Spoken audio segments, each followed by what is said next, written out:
then that's more than 3. I didn't say it was an inclusive list. Bump, bump, bump. Okay, we're kicking up. Okay, we should be live. People on Discord should be able to see us. I'm sorry. On Twitch. God, it's hot. It's hot as Devastator's things in here. Hey, Right. Don, how's everything going? Well, right now it's to hurry up and wait. All the paperwork is in with the house up to this point. They're fixing all the stuff that we asked them to fix. We're just waiting for the realtor to get back with us with proof from them that it's been fixed. And then it goes to the appraisal process to get the money. How far is it from your current apartment? It's actually a lot. It's 10 minutes on the other side of where I work, but it means we're both 10 minutes away from work now versus the 20 to 25 living out here in the county. Plus, I'll have Xfinity for internet. Yay! Are you going to have a spare diecast room? I've got a spare diecast room, but it's like 80 degrees in there. Actually, the basement is 3/4 fully furnished, other than a workbench area. So the downstairs will be for storage to get us out from under our storage buildings, and a partial collector's display. One of the 3 bedrooms upstairs will be my room, and what I'm going to do is I'm going to force myself to whatever goes in the room is what I'm keeping. Mm-hmm. If it's not good enough to go in the room, it's probably going to get sold. That's what I'm trying to do, Don. So, exact same thing. Yeah. Except my room is like 300 square feet. Well, yeah, I don't. Ours is it's an oddly shaped room, so I don't know how. Well, 280 square feet. Footage it is. Not exactly 300 square feet. But I mean, it's I want to keep some stuff downstairs. It's just I'm kind of thinking about a lot of the stuff that I have in box. Do I really need to at this point? Even though it's like stuff like the G2 Bruticus, of course I'm keeping that, even if I have a loose one. But other stuff is like I really like this Marvel Legends figure, but I don't need one in the box, even if the box is really cool. Or if I've got those retro carded like the Rogue and the Gambit, I would like to open them and just have my one or sell the other, the card, stuff like finally force myself to make a choice. And if I have it, I have it. What I found for the most part, the stuff that I wanted to display upstairs in that room, I'm finding I really only have attachment to that stuff and a few more things that I find down here that should be up there. And a lot of the other stuff I have, I'm like, why do I have all this Transformers Ghost stuff? Why do I have, these G.I. Joe figures that, that's not a good example. Marvel Legends is a good example. I don't care about Marvel Legends basically at all, other than a few figures. But I have tons of them. It's like I don't need it. I didn't even know you collected Marvel Legends. I collect characters that I love. Yeah. Like Captain America and Spider-Man. It's like my wrestling figures. I don't display my wrestling figures. The only ones that I have on display are the zombie ones. And wait, was that news? Did I miss that? Sorry. What? I didn't. What? Yeah, that pup. Yeah, that showed up somewhere today. Holy crap! How did I miss that? And it's exactly what you would have thought. You'd expect, yeah. Although it doesn't look that great. Yeah, I expected Dawn's head to explode. Yeah, the new masterpiece. Yeah, I saw that when I was on lunch, but I also saw a lot of, is this real? There's some vague stuff like that. So yeah, what else are they going to do with it? Other than the color inverted obvious version, yeah, the green and teal one. Paradron Medic, yeah. Lifeline. I would probably buy that one actually. I mean, I don't want them to do like the Combiners War route and everybody gets that body style, because it's like, yeah, please no, that doesn't work, really. Yeah. Oh, I hate to ask guys, but if for some reason when the Ravage goes up, If anybody can get me one, I would appreciate it. Just because Yeah, this stuff always goes up when I'm at work, and I can never get to my. Is it going to be more than limit one?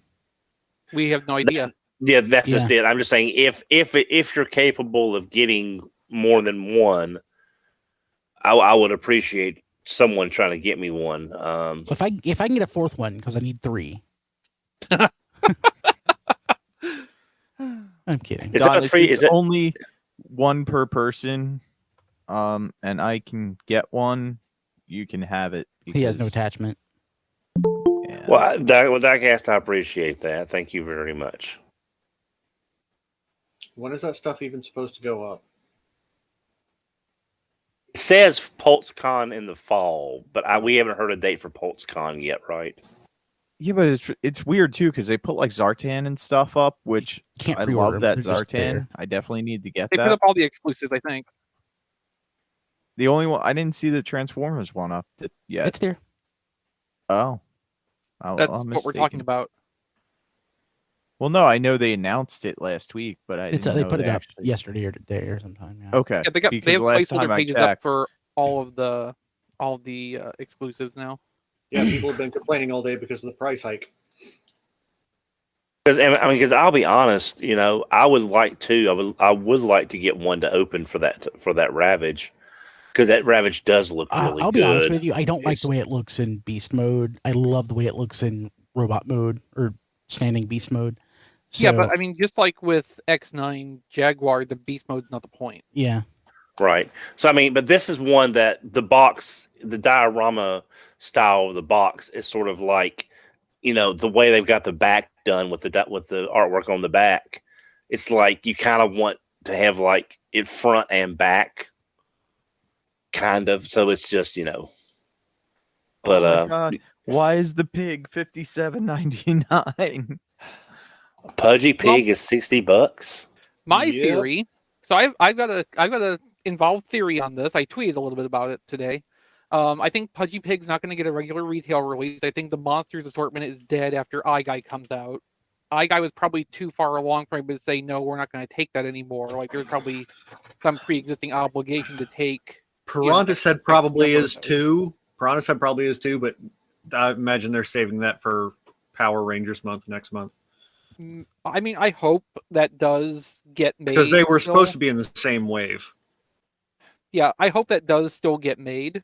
I'd like if the ones that have already been found in listings, none of them get canceled, but I'm not too hopeful on that. But like, just because the Monsters assortment has been discounted and put on clearance both at Target and on Amazon, I wouldn't be remotely surprised if both of them said, yeah, no, we're not really interested in this anymore. Because Target double shot themselves in the foot with this, because they did not just take on the regular Monsters assortment.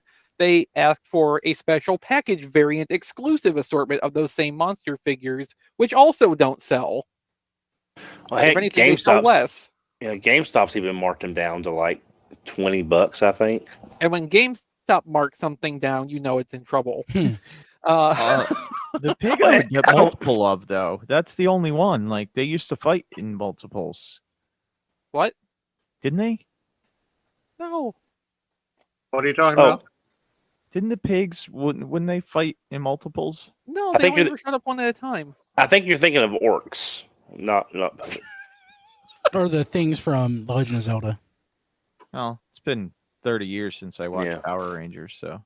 Oh, and by the way, Chris, I know I said this on Twitter. I was not putting down the Pudgy Pig figure or the character. Oh, you absolutely were, Don. I know. Yeah, it's just I would just love to see, other villains like Rancic or Mesogog or even those will be regular releases. Those will be regular release lines. Yeah, and are absolutely valid. Like getting the commanders and their lieutenants is absolutely valid. The question, though, is specifically for this Monsters assortment, which is figures of Monsters of the Week. It's a very limited scope there because there's just not that many of them that anybody has any reason to care about. Right, and I didn't realize that maybe I didn't know whether the line being dead thing was something I hadn't considered. I figured it was like, well, it's Target being Target and stuff is randomly getting marked down because they'll be going through their reset soon because there's a lot of stuff scattered here and there on clearance. Yeah, and I mean, for right now, that is what's probably going on as much as anything else. But, iGuy, I think, just had to come out. Piranha's Head may still come out too. That wave may already be far enough in cycle that it can't be stopped. The stores are stuck with it already. But like anything past that, I don't think is going to happen, except for Pudgy Pig, which my theory right now is it's going to be SDCC/convention season only, and no other release. In the special packaging. And that's why it's priced up so high, because there's not going to be any other opportunity for them to recoup their costs out of it. It's, a unique, one-of-a-kind, single-release special figure for the convention exclusive. That's its own kind of special premium. So it's coming in a lunchbox? Yeah. Okay, all right. See, again, I don't really have much of a connection to Mighty Morphin as far as, I enjoyed some of hell, I like Lothor. I like Lothor as a villain character. I'm sorry, but that's Lothar. Sorry, I just keep thinking of Ultron because I think of Lothor. But Lothor was a good villain. Lothor was not. I keep waiting for the second wave of Defenders of the Earth to be announced before too long. Because I need my Mandrake. But yeah, right now, like, if you have any interest in that Pudgy Pig, I would plan to get the SDCC version. Don't count on a retail release of it, is my strong feeling here. I will admit I did pre-order the Dark Skyfire. I wasn't going to because I've got the Jetfire. It looks good. It looks really nice. But in those colors, and it's also only $2 more than what regular retail was for a Commander class. It's that's a really good looking figure that I don't think we're going to see too long. Well, I mean, it can go either way, but it's just a really great looking figure in those colors. Did anyone else see the listing for another wave of shattered glass stuff? I didn't. Okay. I saw it on Twitter earlier today, and I do not know where it came from. I'll see if I can find it. Oh, I'm not going to use this for what I got this week, but Comixology had the first Transformers My Little Pony crossover for $4 for the trade paperback. That's actually a fun little read. It was fun to read. It was fun. I enjoyed it, and for $4 for 6 issues, something like that, definitely worth it. To kill a couple hours to read.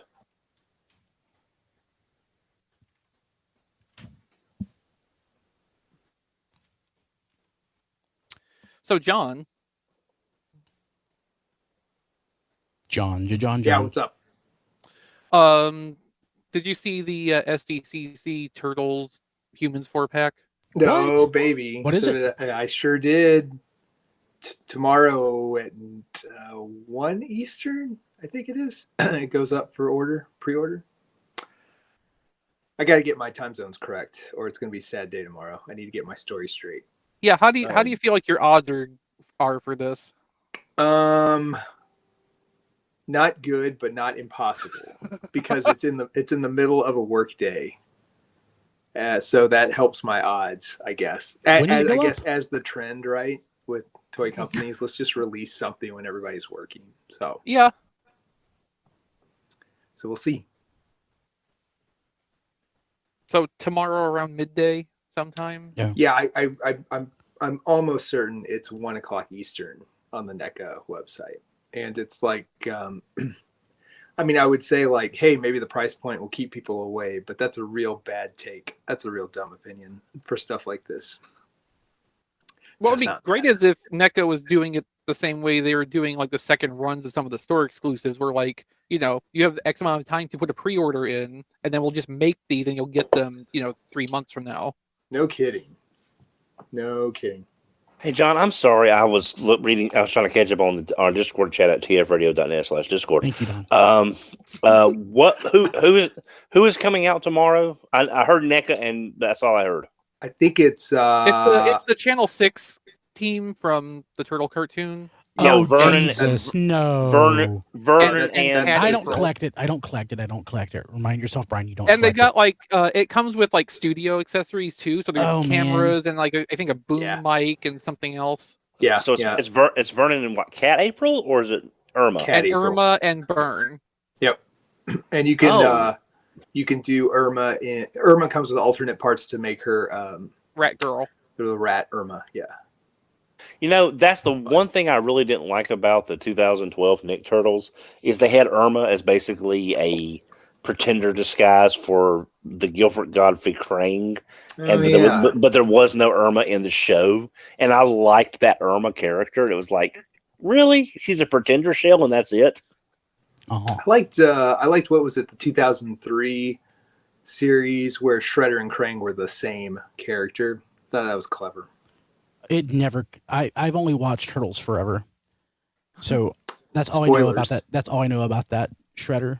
But it never clicked to me. I mean, he's in it, and he's like a brain or whatever. It just didn't register to me that. Yeah, they're the same character, basically. Interesting. Yeah, Turtles Forever is still amazing though.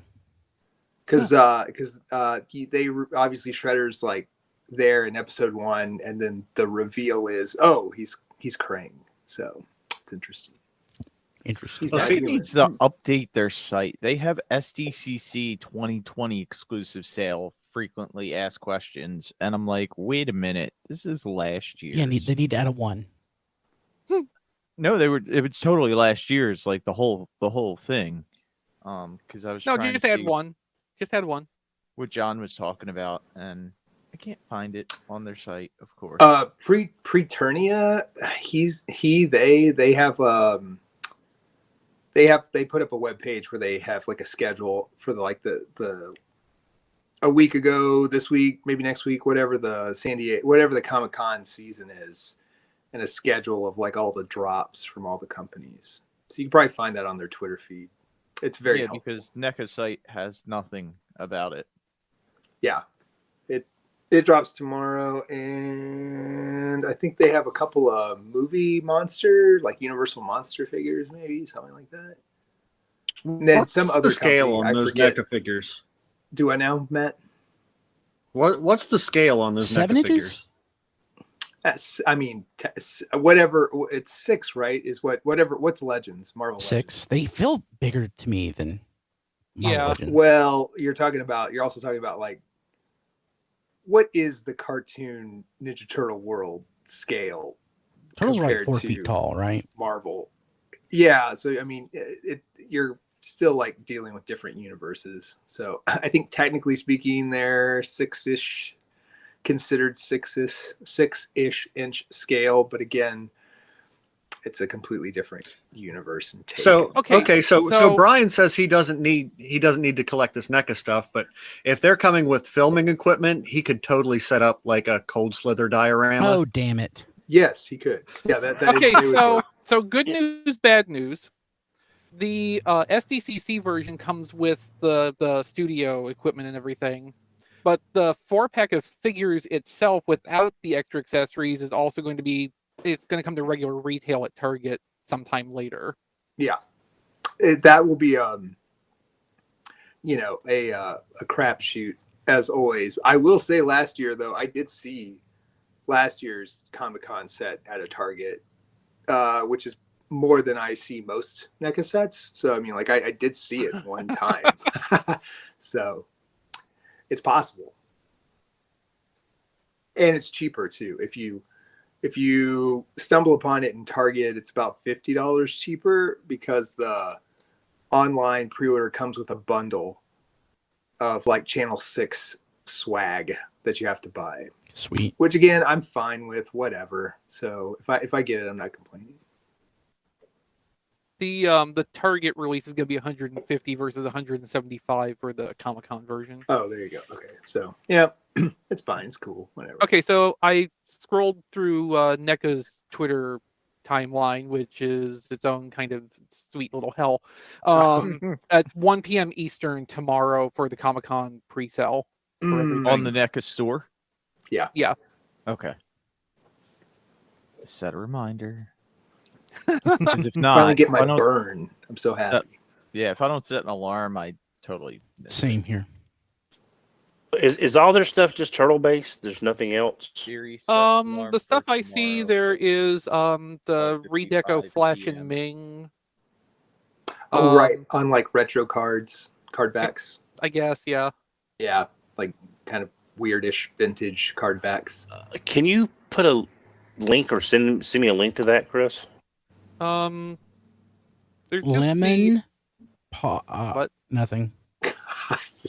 It's also just their Twitter feed too, Don. Just to see. Okay, thanks. Yeah, it's in there. That stuff's in there. I mean, this tweet is as far back as I've gotten. It's got a picture of the Flash and Ming, not the packaging, though.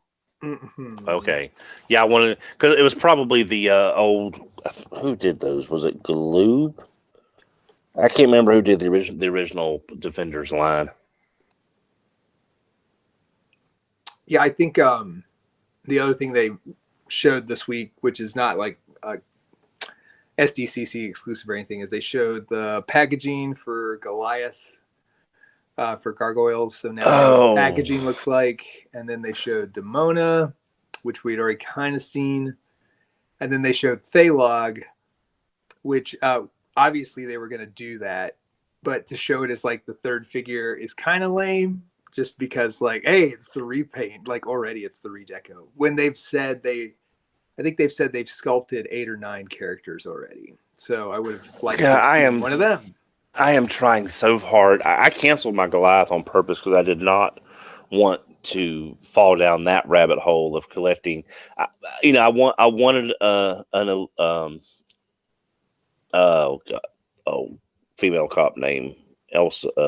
Elisa, thank you. I thought I said Elsa.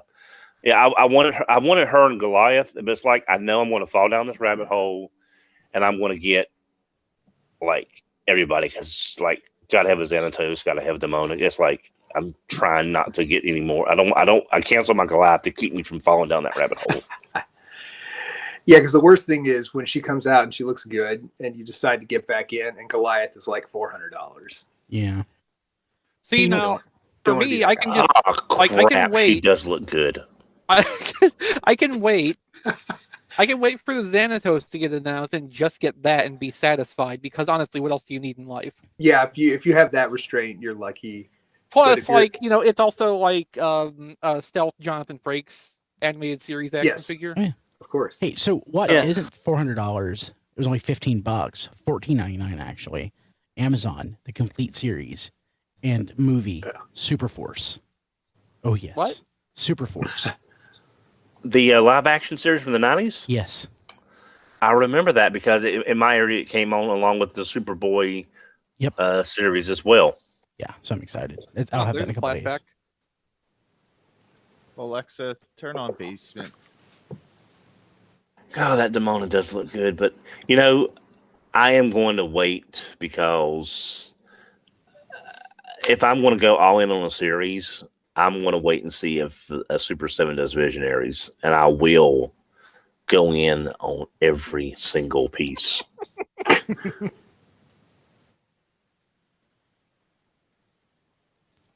So John Kiev is saying that wasn't Krang, John. It was an Ultron. It was an Utrom Chirel. But John doesn't literally mean that it's Krang. It's the same kind of thing, though, right? The same species, I guess. But wasn't it like, was there Krang later in the series, or was that like? No, there wasn't. No, he was like positive there was not a Krang. He was like the equivalent, I guess. Yeah. He filled basically the same character role. That's right. Yeah. He had like the scarring on his face or whatever. He's all face. His entire thing. He's a face and 2 hands, but 2 arms. But anyway, clearly some kind of just like mishmash of the characters, which I liked. I love Turtles Forever. I watched it with the kids like last year, and it was still great. And honestly, the fact that they were so heavy-handed with sort of how poorly they treated the '80s cartoon turtles. Mm-hmm. I think it actually makes me like the NECA turtles more. In my mind, played for fools. Yeah, in my mind, that's kind of what those turtles are now. Well, it's weird. I see the picture that Rob tweeted out about the Channel 6 with the NECA Catwoman April. I have the Playmates transforming figure of her. I forgot about that. Oh, yeah, cool. that was a thing. Oh yeah, I forgot that existed. Mutations Turtles was an interesting series for a while. Oh my gosh, they're using the Filmation cartoon as artwork. Rob, thank you for tweeting that. It's sure. Oh my gosh, that's horrible and wonderful all at the same time. Are you off work tomorrow, Don? Yes, I am not going to get those because I am trying to force myself to scale back. And again, well, you probably wouldn't get them anyway, even if you were trying. Right. So again, I am holding out hope. I'm going to cherry pick Thundercats. I'm going to cherry pick Silverhawks, but I will do every Visionaries piece that they make if they do a line.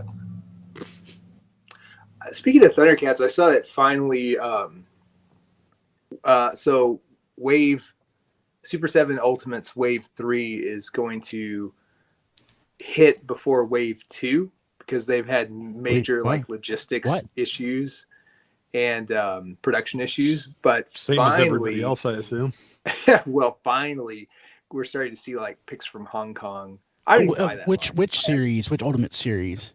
Thundercats. Thundercats. Okay. Thundercats. So finally, they're getting past Wave 1, and Wave 3 is about to hit. It's already out in Hong Kong, I think. Hey, Rob, is your audio level low? No, I was just muttering away from the microphone and muttering.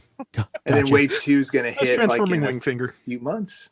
So anyway, the point being that at least with that line, Super 7 had unbelievable problems getting past Wave 1. So I hope that doesn't happen with the other stuff.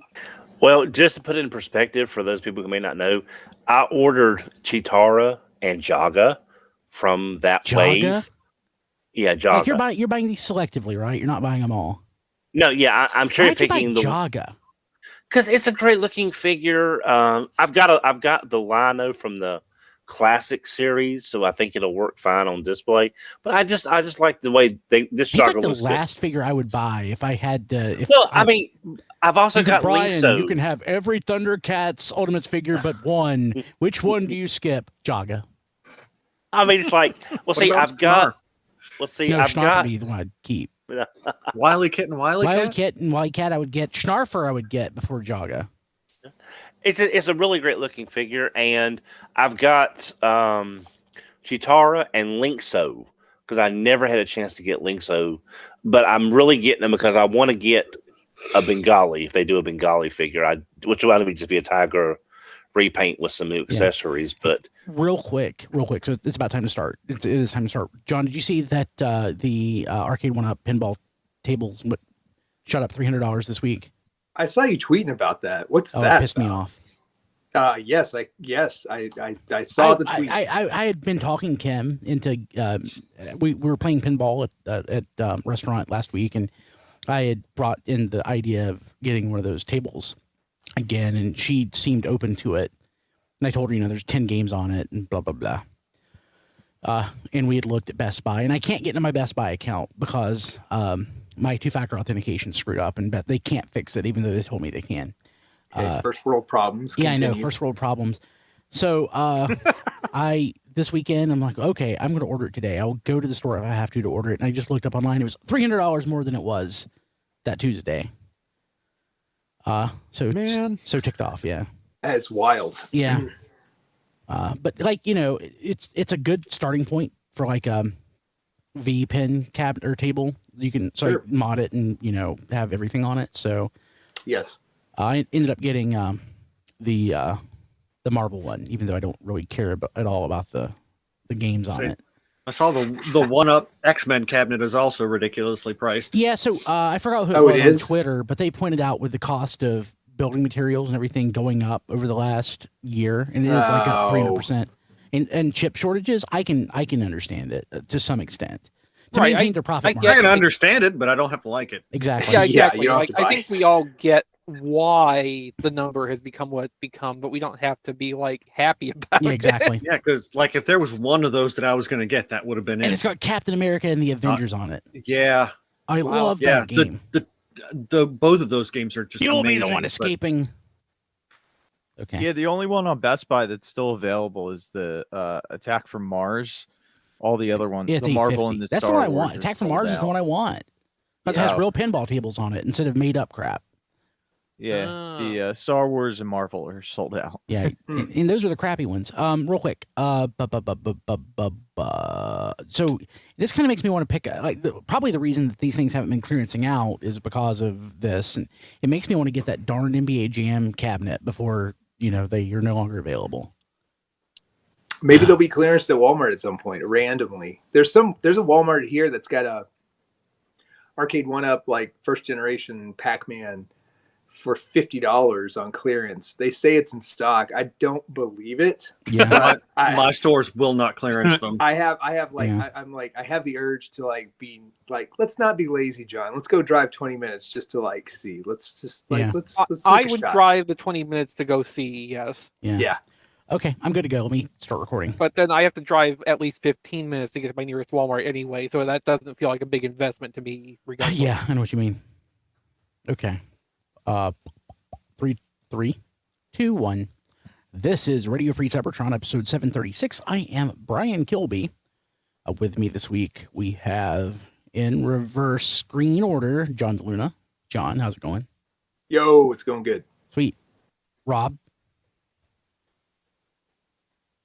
who's away from his microphone or muted, or both. It's Who, going me? good. I'll speak for Rob. You cut out. I didn't hear you call my name. Oh, well. Hey, Rob, how's it going? Apparently my internet's a little bit wonky tonight, but otherwise not bad. You sound great, though. It's not like when you were uploading the video a couple weeks ago. Good. You sound fine. Good. Glad to hear that. Chris? Jay must be downloading something then. Probably. Don? Hello. Don, are you married yet?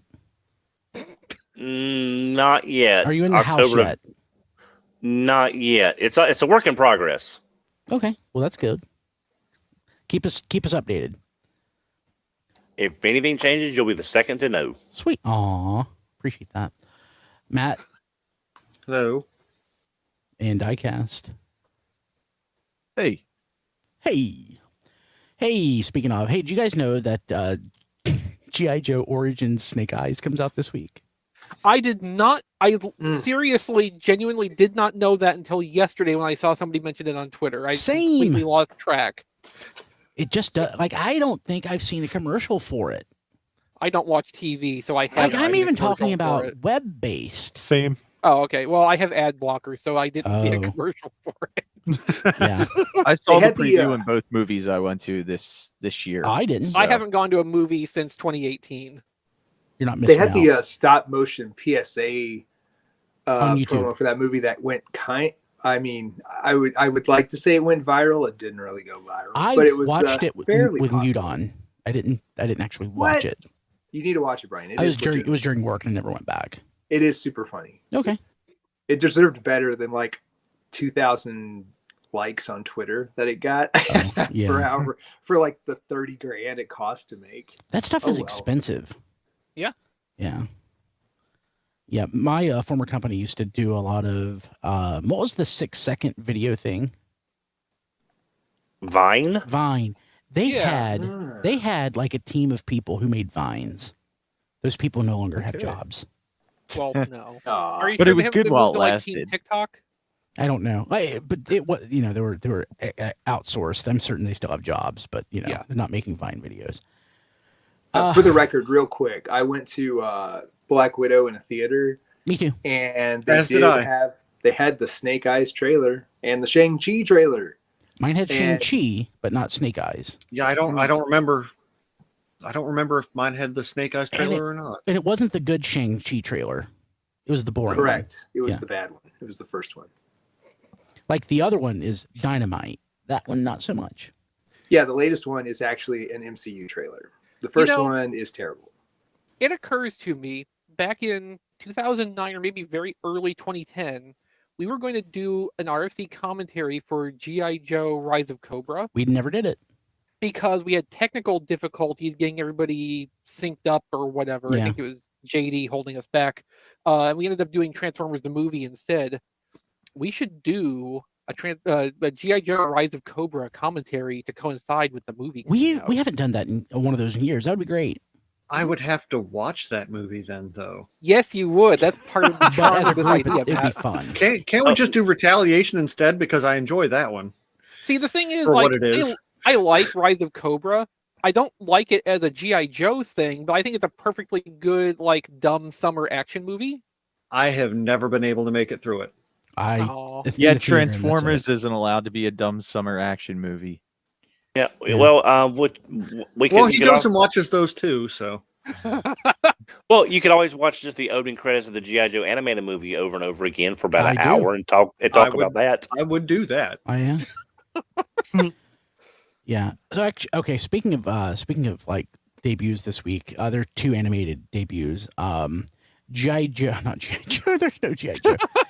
Masters of the Universe Revelations debuts on Friday, and it's all the review for it is at tfradio.net.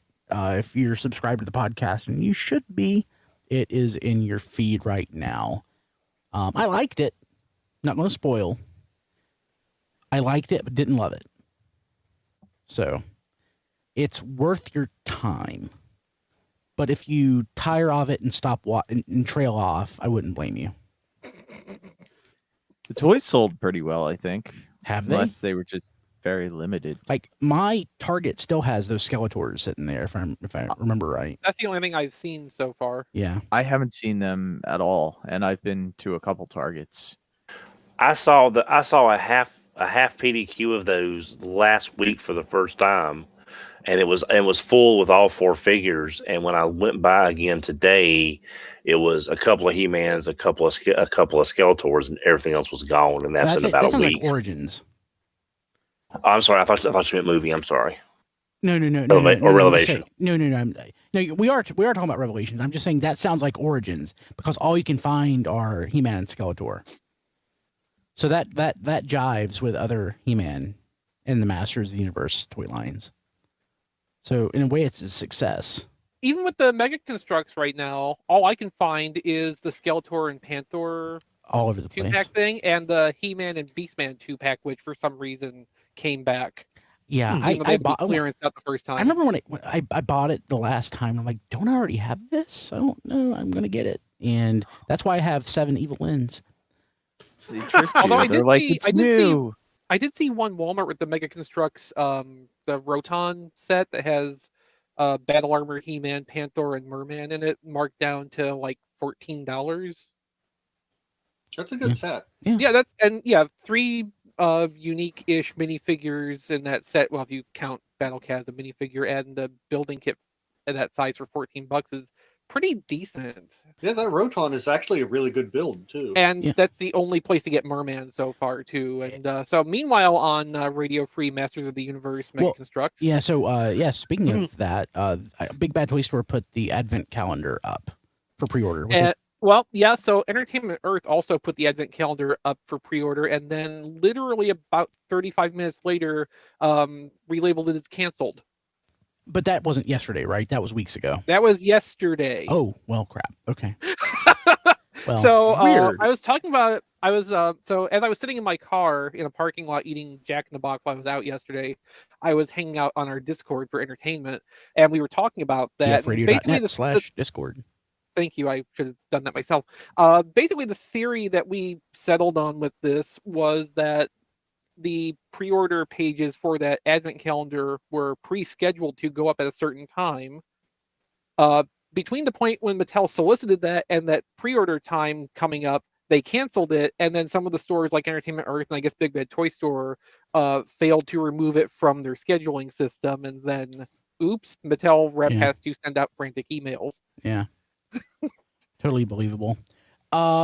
Also, another debut this week. I actually know it's next week, but I can post the review of Kingdom, Transformers Kingdom, the third in the series of the War for Cybertron trilogy. If you're listening to the podcast version of this, it should be the podcast immediately preceding this one in your feed. But if you're watching this somewhere else, like our Roku channel, tfradio.net/Roku, or somewhere else, YouTube, as of 12 a.m. Eastern time on July 22nd, it should be there. And did you review it already? Well, it's not tomorrow yet, so. But you have it pre-recorded for that. So I was going to go there, actually.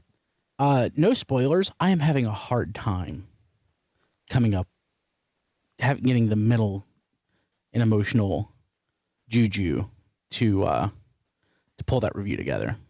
Been there. Yeah. What a glowing recommendation. Yeah. So I wanted to see it. That, and like that's. Go ahead. I was going to say I wanted to see it. They sent me a thing saying I was going to get the review copy, and then just never got the review copy. Oh. So. Yeah. So because I was really looking forward to reviewing it. Yeah. So the review will be up in about 3 hours. So we have to finish the show in like 2 hours. So, I mean, like we do tend to aim for like the actual show to be under 2 hours. So yeah, we should be fine. I don't think Hasbro would and Netflix would mind if I say this. It is the best of the trilogy. Okay, that's good. Yeah, that means I'll really like it because the first two weren't great, but they're okay. Yeah, I enjoy the intentionally vague ambiguity of how you created that statement. Find out in about 3 hours. So we'll see how that goes. Okay, that's pretty much it. Sean in the chat, I want Radio Free Web World. I don't know how that started, but I love it. So, okay. tfradio.net/Discord. Okay, let's jump to the news. We have 3-ish items to talk about. I don't really know what to think about this one. Kind of hurts my heart, and I kind of like it at the same time. At least half of it. So, Walmart Collector Con is what? Is that next week? When is it? No, that's Friday. Oh, crap. I have to be paying attention Friday. Okay. No, you don't. It's just red. And other stuff that you'll pre-order and never get fulfilled anyway. Yeah, I'm buying that you'll find in stores long before pre-orders. That's true. Exactly. So there are going to be 2 Transformers. They are red, though. And there might be more than that. This is just what IGN got the preview today. Oh, God. They are RED. M-Cypher. R.E.D. M-Cypher had the best comment about that on Twitter, and I need to pull it up. Gosh. I retweeted it, and I giggled. I cackled when I read it. Real quick. Okay, he said, I guess RED stands for redundant, eventually discounted. I'm like, yeah, I think so. I'm still waiting for that discounted part to hit. That's true. That's true. I would just say redundant, eventually discontinued. That seems more accurate. Yeah. Yeah, so, okay, 2 items. I'll do the most boring one first. God, which is the most boring? I'm going to say the new one, the completely new one is the most boring. It is Optimus Primal. And it looks fine. I don't need it, but I do need it. I will say, out of any Optimus Primal we've had that I can think of, except for the Masterpiece, for obvious reasons, the head sculpt on this is probably the closest likeness to what he looked like in the show. And, that has value to it. Obviously, the Masterpiece is probably going to be a little bit more accurate than this. But, this is a good representation on that basis. But that's about it, because the rest of it looks like it's just somebody took a casting of the Kingdom Toys robot mode and turned it into an action figure. Do you think they did that? No, but it's what it looks like. Yeah. The other is Megatron, Transformers the movie, when he is going through his scanning and metamorphosis. What are they calling this? They're calling it reformatting Megatron. Reformatting Megatron. So he's all purple, but half he has that cool all 80s. clear purple. Yeah.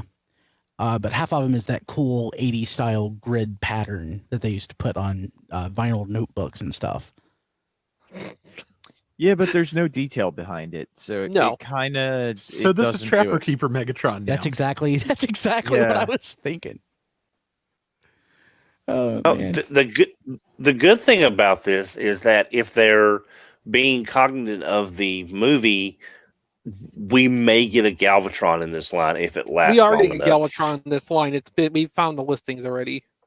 Oh, never mind then. I remember this specifically because as soon as I found out about it, I tweeted the information at Kilby, telling him that he was doomed to have to own this at some point.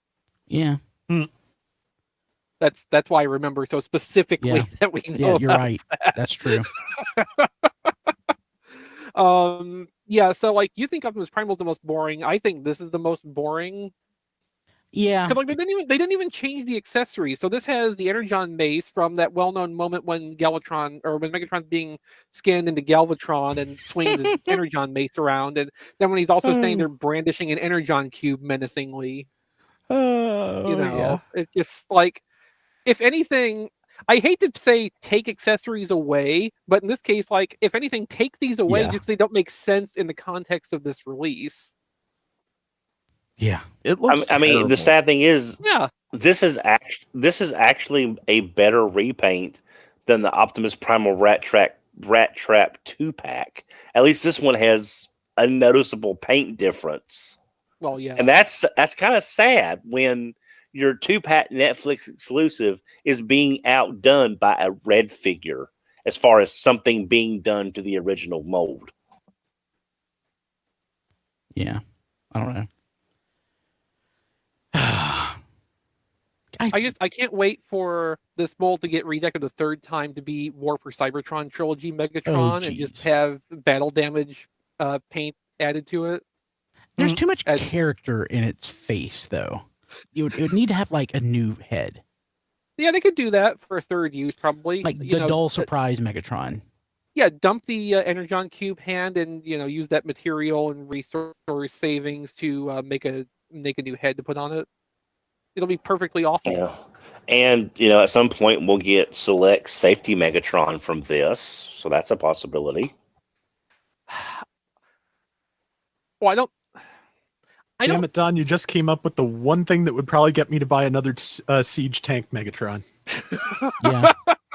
Okay, so I thought Don was suggesting they would put a red figure in select. No, that works either way. But that's just where my mind went, and it's like, yeah, I would do that, and I kind of hate myself for it.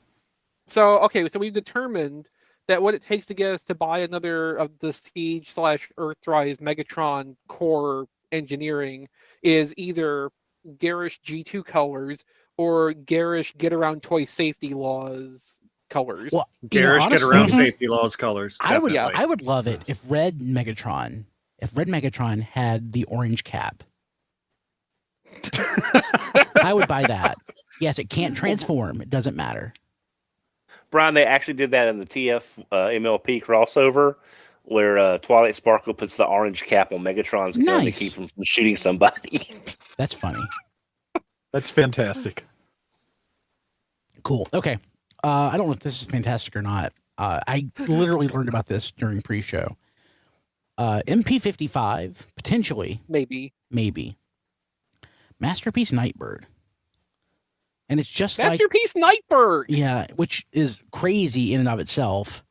Yeah, I didn't think they'd go there, but then I thought to myself, well, what else are they going to do with the mold? Other than Lifeline. Other than Paradron Medic, I did not mold. even think about Nightbird in that for some reason. I don't know why, but this is like I'm like surprised and not surprised, and it's like probably because she never transformed in the cartoon because she wasn't a Cybertronian. Mm-hmm. It's terrible. Is she in scale with MP36? I mean, I think it's she's too small. I wouldn't say this is terrible. I'd say this is a pretty good reuse of the mold. I can't have a wedding diorama of Megatron and Nightbird. She's just too small. But does it come with the PVC Dr. Fukuyama? Yeah, Fujiyama. Thank you, Fujiyama. Dr. Fujiyama, the famous scientist. The famous scientist. Yes, it must come with that to be authentic. No, Don has a point. I think we do need like an aftermarket Dr. Fujiyama, the famous scientist, because you need the person there who has designed the ninja robot for world peace. For science. For science. Yeah, whatever, same thing. Yeah. And the third party can also do like that glass coffin she was sleeping in at the end of the episode if you want to like have a diorama. I mean, she's already black, so this could be sleep mode Nightbird. Oh God, Don. So basically, this has come up in what looks like a retailer solicitation image, along with similar images showing Kingdom Scorponok and the Netflix Sparkless Seeker. And as far as I can tell, the stock photos for the Scorponok and the Seeker are new. They're not like something somebody was able to easily grab. So those two seem to be legit, and it makes me think this is also a genuine thing. This was posted among other places by Lupaza Megastore, which, so far as I know, does not have the habit of posting like rumored stuff without at least clearly labeling it as, maybe, we don't know. Like, generally, I consider them a reliable source for this kind of thing. So I'm thinking this is actually going to happen. Whether it's MP55 or not, that might still be up in the air. But it does look like this is going to be our reuse of the Masterpiece RC mold for the time being. I wouldn't rule out a Lifeline at some point down the road still, though. Probably is, a store exclusive or a show exclusive or something. Yeah, that sounds right. Yeah. So in our Discord, Tokyo Toy Show or something. Knight Sorted pointed out that there's a precedent for this specifically with the throwing 30 RC. Yeah. Mm-hmm. Yeah, so that was from the Legends line Yes. by Takara. So this is basically a Masterpiece Legends toy. Yep, it's so weird. That's why I find it so odd. I think Matt's grabbing his. I've got one Mine's up there, buried back there somewhere. Yeah, so that was a whole wave in the Legends line of female bad guys. So there was the Black Arachnia retooled from animated Black Arachnia, which is still a very nice interpretation of Black Arachnia, very good deco. And they did a Slipstream retool of Windblade. Yeah, Matt's got that there too. Gorgeous. So we now need to have, we have a Masterpiece Black Arachnia, so we need them to make a Masterpiece Slipstream, and then we'll have that whole Legends wave recreated Masterpiece. And I suddenly have just realized I need to have that be a thing that exists. Yeah. Give me Masterpiece Generations toys. Well, in our Discord, Brickbot guy also brought up something that I hadn't even thought of. Animated drag strip from BotCon. The Stunticon job that they did for BotCon. Based on the RC, animated RC. Yeah, animated they made RC into a do you think drag it'll work strip with that? I don't know, No. but I think the colors would look good on that mold. I think Masterpiece animated toys. Let's go. Yeah. Yes. That would I'm not out of Masterpiece, but that would make me enthusiastic about Masterpiece, I think. Yeah, but you say that though, but you have to think like Masterpiece animated would have the same kind of problem as say MP44 or Bumblebee 2.0, Oh, yeah. except worse. So much worse. Yeah. Gosh. But still, Masterpiece animated Sentinel Prime. Come on. Oh God, yeah. Also, I would not mind seeing Masterpiece RC and Combiner Hunters colors. I like that toy. Yes. Actually, I don't have the actual toy, but I've got a third-party Legend scale one based on that, and it's yeah. it's a pretty good deco. I think it's nigh time that Generations throws in a couple of animated characters, and Sentinel Prime should be the first. Yes. Yeah. Generations Agreed. animated Sentinel Prime, absolutely. Agreed. Yep, I'd buy it. Okay. Any other thoughts on this one before we get to our last? It's not even a news item. It's just something to point out. So we're effectively. I figured it would be a discussion topic, basically. So yeah. So that PulseCon Ravage that we talked about last week that most of us love, it is so Hasbro Pulse has posted placeholders for all of their Hasbro PulseCon, whatever it's called, exclusives. And it's up, and the price is on it, but it's $8 more than we were thinking it was going to be, right? Or is it $3 I have a more? theory. Is it Dancing Demon? No. Okay. I want to hear it. It's like their SDCC exclusives. If you remember, that those were always excluded from the free shipping. But I think because now you have Pulse Premium members, They were. That they can't separate it. So maybe this is their way to pad it a little bit to cover shipping on all these items. So what Diecast is referring to is before Pulse Premium, before Hasbro Pulse, basically, when it was Hasbro Toy Shop. Yeah.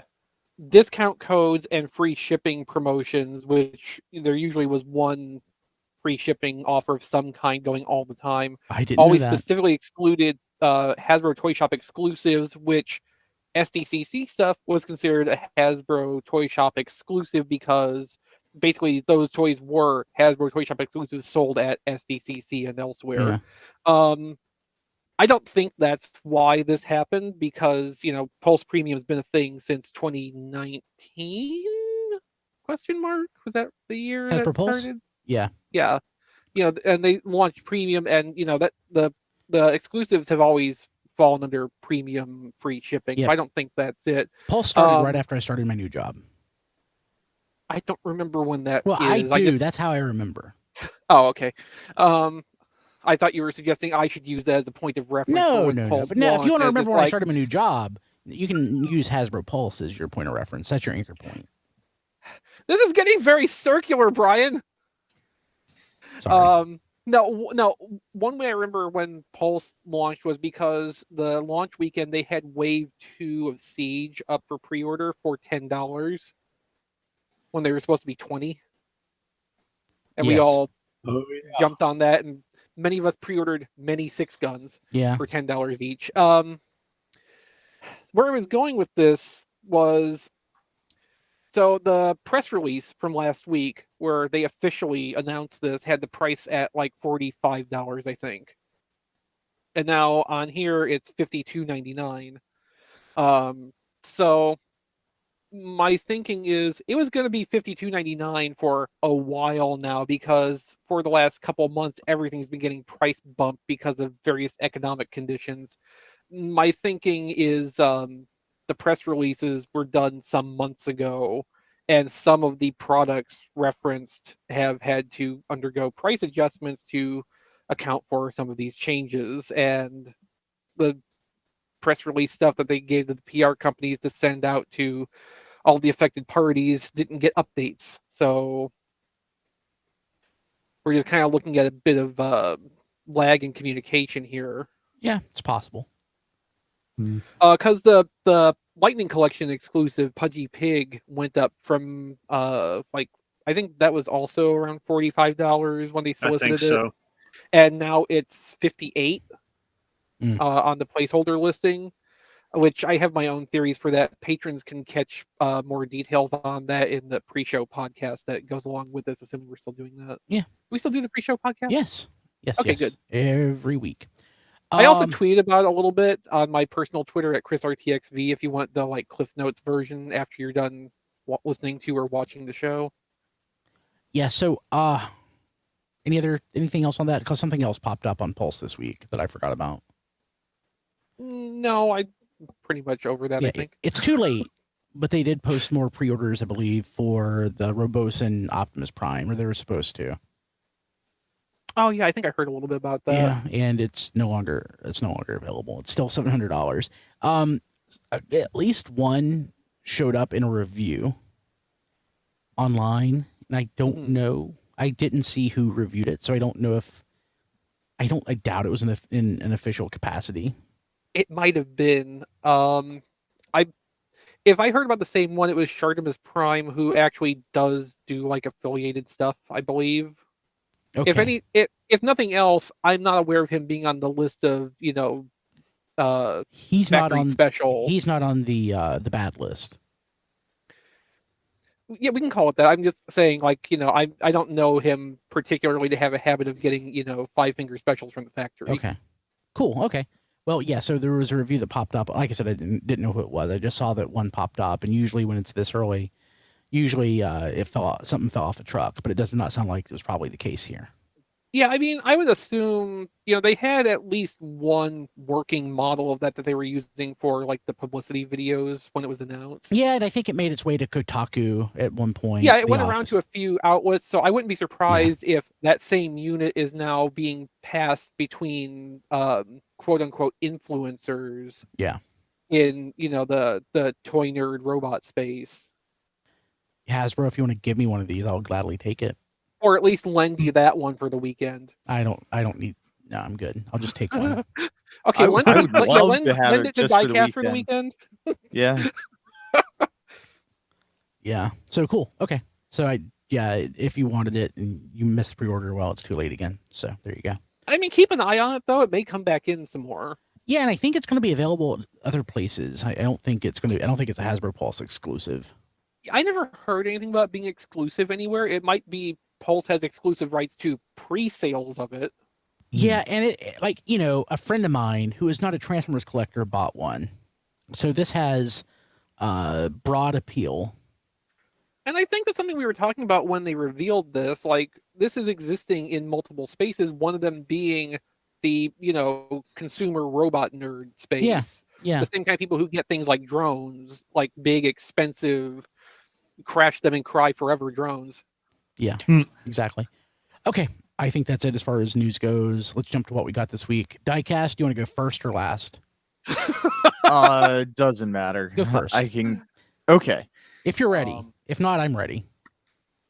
I am. Thanks to Matt. This is probably my one of the only things I'm getting for my birthday. I got a very awesome pumpkin wrapper, and he has this effect that you can actually fit the pumpkin in, because he comes with 3 pumpkins and they all have the pieces that they can go on the Power Ranger heads. Oh, that's what that's for. He's extremely top heavy because of his big head. But he is so satisfying once you can get him to stand. He is like amazing. I hope these villains don't get canceled, because I mean, the eye guy I'm not really interested in. He just doesn't do it for me, but I love this one, and I love King Sphinx. He's so fun. He's really fun to mess around with. How do you feel about a big fish man, Diecast?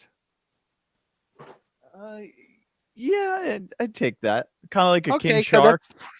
Piranha's head. That's probably, big piranha, but yeah, I'll take that one. That's probably he looks like a street shark, if that helps. Basically, yeah. Well, here's something. If you can get enough pumpkin wrappers cheap enough, you could throw a cloak over him and make him a very good customizable Sam Hain. Yes. Ooh. Hey, Diecast, I'm looking at your tfradio.net/diecast wish list right now, just out of curiosity. Did you get a 3D printer? Yeah. Oh, yeah. Okay, I couldn't remember. I just he's had one for at least a year. While, yeah. I just saw the filament on here, and I'm like, when did you get a 3D printer? I haven't used it recently. I remember the stories from right after he got of all his failed prints. Oh, yeah. Well, I mean, that happens to everybody. Oh, yeah, of course. Yeah. I also got the Star Wars 50th anniversary little Black Series figures. What is this? The bunny one, Jaxon, and the Darth Maul, which is, I'll try and open it. It was really hard to open before. But yeah, it's pretty cool. I love the packaging. That you can they're like a book, and you can kind of just, leave them in box, and they still got the window to open up. But I really do enjoy the packaging on these guys. I had one of my experiences like Rob had a week or two ago. My Big Bad Toy Store pile of loot expired. So this item was in there for like 90 days. This is the upgrade kit for the movie Devastator that I've never combined, never even opened most of the figures. So this actually gives him his like wrecking balls and stuff. Let's see what else it gives. I don't know. It's just a couple extra pieces. I don't know why I got this, because I've never even put my Devastator together. Maybe one of these years, but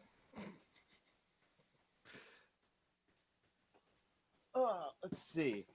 Oh boy.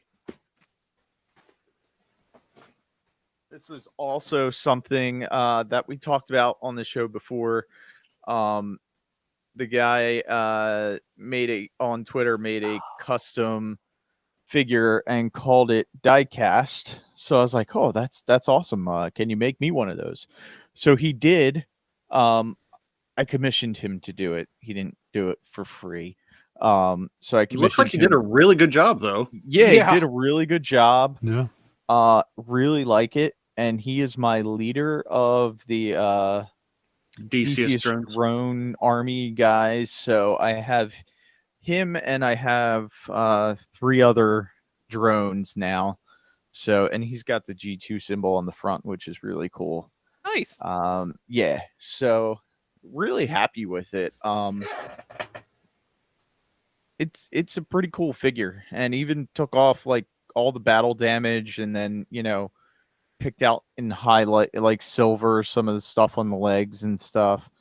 So definitely a dramatic difference over the figure it was. Yes, they That's made it really look cool. good. Yeah, that's really cool. Yeah. And I don't have many custom figures, so that's something that's always like special. Do you still have that hot rod from the Prime Wheeljack? Yeah. Oh, yeah. That one I did myself. So yeah, that was a custom class at one of those local shows you went to, wasn't it? Yeah. Yeah. I'm never getting rid of that. That'll be forever in my collection. I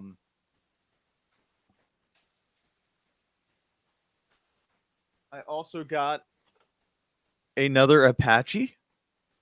Which Why'd you get another Apache? What's that? Why'd you get another Apache? Well, he has 3 modes, so okay, fine. I can at least. Yeah. I mean, I'll be honest, Chris. I have watching some other videos, people's collections and stuff. I have seen people that have a DTOF with 3 springers in the DTOF with each mode. So he's not alone in doing that. It's just it's a fans toys project. So fans toys. So it's like very expensive to very do that, expensive DTOF. Yes. Yeah. And I don't know if you remember. People make me feel so much better about myself. I don't know if you remember, but when there was all the third-party springers, I think we counted like 7. 7. I'm only 1 away from having every third-party masterpiece style springer. And I stopped with Alan. I got the first one that came out from X Transbots, and I haven't even looked at any of the other ones. You know what? And like, there's not one that I don't like. Like, I like them all. There's things about all of them that I guess I find endearing. Yeah, this sounds absurd, and honestly it is, but at the same time, like, if you're gonna do something like that, it's great that you actually can enjoy every single one of them. Yeah. I just wish, someone else would take another crack at the Sandstorm, because the only one we got from Unique Toys isn't bad, but that Frankfurter Mobile mode for the Doom Buggy is not hitting on much. And we've only got the Fans Project broadside, and that was early on in their career. So there's been no other third-party broadside since then. All right, so what are you pulling out the magic box now? Oh, another box, of course. I also got from Show Z Store Gutter Snarl? Gutter Snarl. Yeah, they're Stegosaurus. So I got him. Who's Stegosaurus? Huh? Who's Stegosaurus? Who made it? Company? What company? Oh, it's Gigapower, right? Gigapower. Oh, yeah. okay.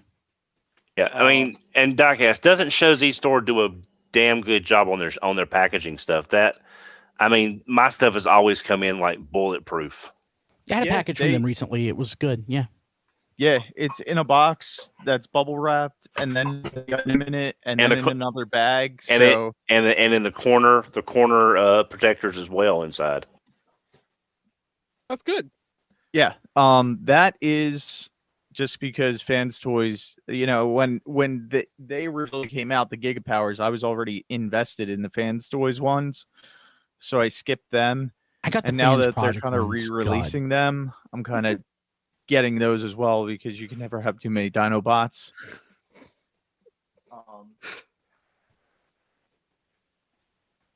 I also got Forager and Mercenary, which is Fans Toys Kickback and Scrapnel Shrapnel. and Kickback.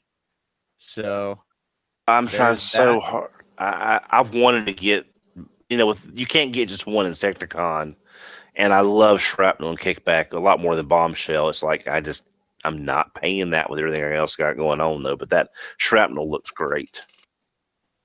And I did not remember that I ordered Snarl from Show Store Z. So in my box of Taobao, I got another one. Nice. So I do have two of him now. And then I'm not sure why, and maybe we talked about this on the show, but I ended up ordering a second of the Combiner Wars size knockoff Devastators. Oh, sweet. You got me one of those a while back. Yeah. I think those were pretty hard to find for a while, so someone might need that if you didn't need a second one, Diecast. They're all over eBay, readily affordable. Oh, they are? Okay, because I looked there for a while because we had talked about it for other reasons, and most everywhere was like $99 or $120 or something. That was like outrageous for what I saw. No, I think there was like a period of time where they were a little bit harder to get, but it seems like they've kind of, fallen out of the air. Is that bad? I don't really remember why I ordered that. Okay, so Diecast, for anybody else, yes, it would be bad, but I think I remember why. It's absolutely expected. I think I'm gonna have to paint it orange, and I don't know how well that would work. Yeah, I wouldn't expect it to work well. I also I left it upstairs because I knew I was gonna forget something. I got Thundercrapper. My friend Rob found him at Walmart and delivered him to me, which got here quicker than my pre-order, of course. Because I believe I have that pre-ordered, and I definitely have to go and cancel that because I don't want that. I don't want two of that. And just for anybody who doesn't remember from the last couple of weeks, the reference Thundercrapper is the Netflix Sparkless Seeker. Yes. I think it was one of Matt's suggestions, and it's my favorite. Well, my suggestion was Shitstorm. I picked up Thundercrapper from somebody else. I wish I could remember who. Yeah, that's I love it. I also got the mini Soundwave, which I had. It's the legend sized or the core class, as we're calling it. Yeah. I had a very hard time finding this because it was up in my the upper part of my house for a couple days, and I couldn't remember where I left it. So he was. So you just went and bought another one? No, he was kind of just hidden. Like, these are hard to get right now, so I couldn't buy another one. But yeah, I kind of turned the feet on the top. It's kind of the least disruptive to my eyes from the front. Yeah. I did see some people were doing an upgrade kit with new feet. That way the front of the foot could actually fold into the back of the foot. So it wouldn't, it actually fit in properly the way it should. And I would be happy to pay $10 for an upgrade kit like that. Like, other than that, he's pretty cool. Like, I don't know why. I just really like having him in this compact size. Yeah, those Core Class figures are all actually really nice. Yeah. And last but not least, I did hide something when I shot the photo on my box of Taobao and put it on Twitter at Diecast2. I wanted to make sure there was something hidden that I could talk about on the show tonight as one of the things I got, and people wouldn't know what it was. And it is another Fans Toys item, and it's something that Don and I have discussed, and I said I would only get it if I found it for the right price without using Dononomics. So I have the clear Nice. Skyfire Phoenix. So what do you think diecast in person? I like it in person. I actually like the regular Phoenix better than this. Oh yeah, I do too. It's just that was something that it's either going to drop in like a rock in price. Everybody's going to try to get rid of it. But being fans toys, it might get to the point where you're not going to find one. Yeah. Oh, absolutely. And my thruster was actually broken off just like Don's, but mine was in the box, so I glued it. Well, looking at yours, if you're looking at it straight on, was it the left or the right? It was this one. Okay, mine was the other one. Okay. Because I actually, now that I'm looking at it, I see where a little bit of glue dripped, and I got to kind of clean that up. But I can still open it and use it now that I glued it. So there's that. But I paid $25 over retail what Phoenix goes for. So that's a really good. That's cheaper than what I got mine for. But I basically I paid a little more than that, but I had made some money on the back end with some Dynamics, so it wasn't as bad out of pocket. Yeah. But I wasn't like, when I saw it for that price, I was like, I'm just gonna try and see if this actually like ends up showing up. And my box, it has did yours have a sticker on it like with a number, Don? Mine was 90. Don's nodding. He's under cat right now and can't unmute. Yeah. But mine was number 90, so I don't know how many of these they made. At least 90, I would assume. Yeah. I would. I think it was. I think the edition size was 1,000, but I may be wrong. Yeah. So it's like I said, that was kind of a splurge because it was the right price. Yeah, that's neat. And I think that's everything I got. Really? Cool. Okay. You say really like that wasn't like plenty. I thought it was going to be more. Compared to his loads lately, this is more like 2019 era diecast. Yeah, I had like 14 things one week a couple months ago diecast. You can do better.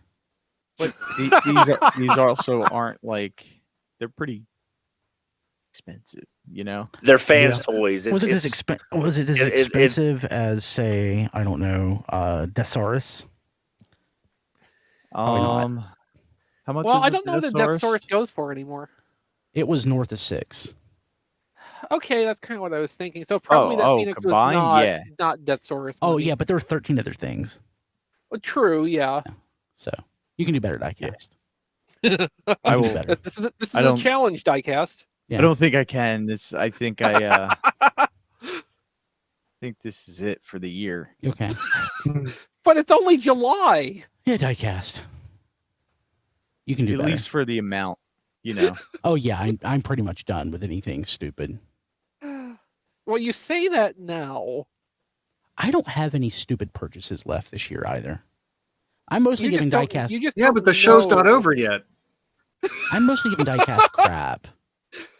Yeah, I know. I'm helping. Yeah, but I'm also giving you crap in return, kind of, just because that's how it works. Yeah, that's true. I guess I'll go next.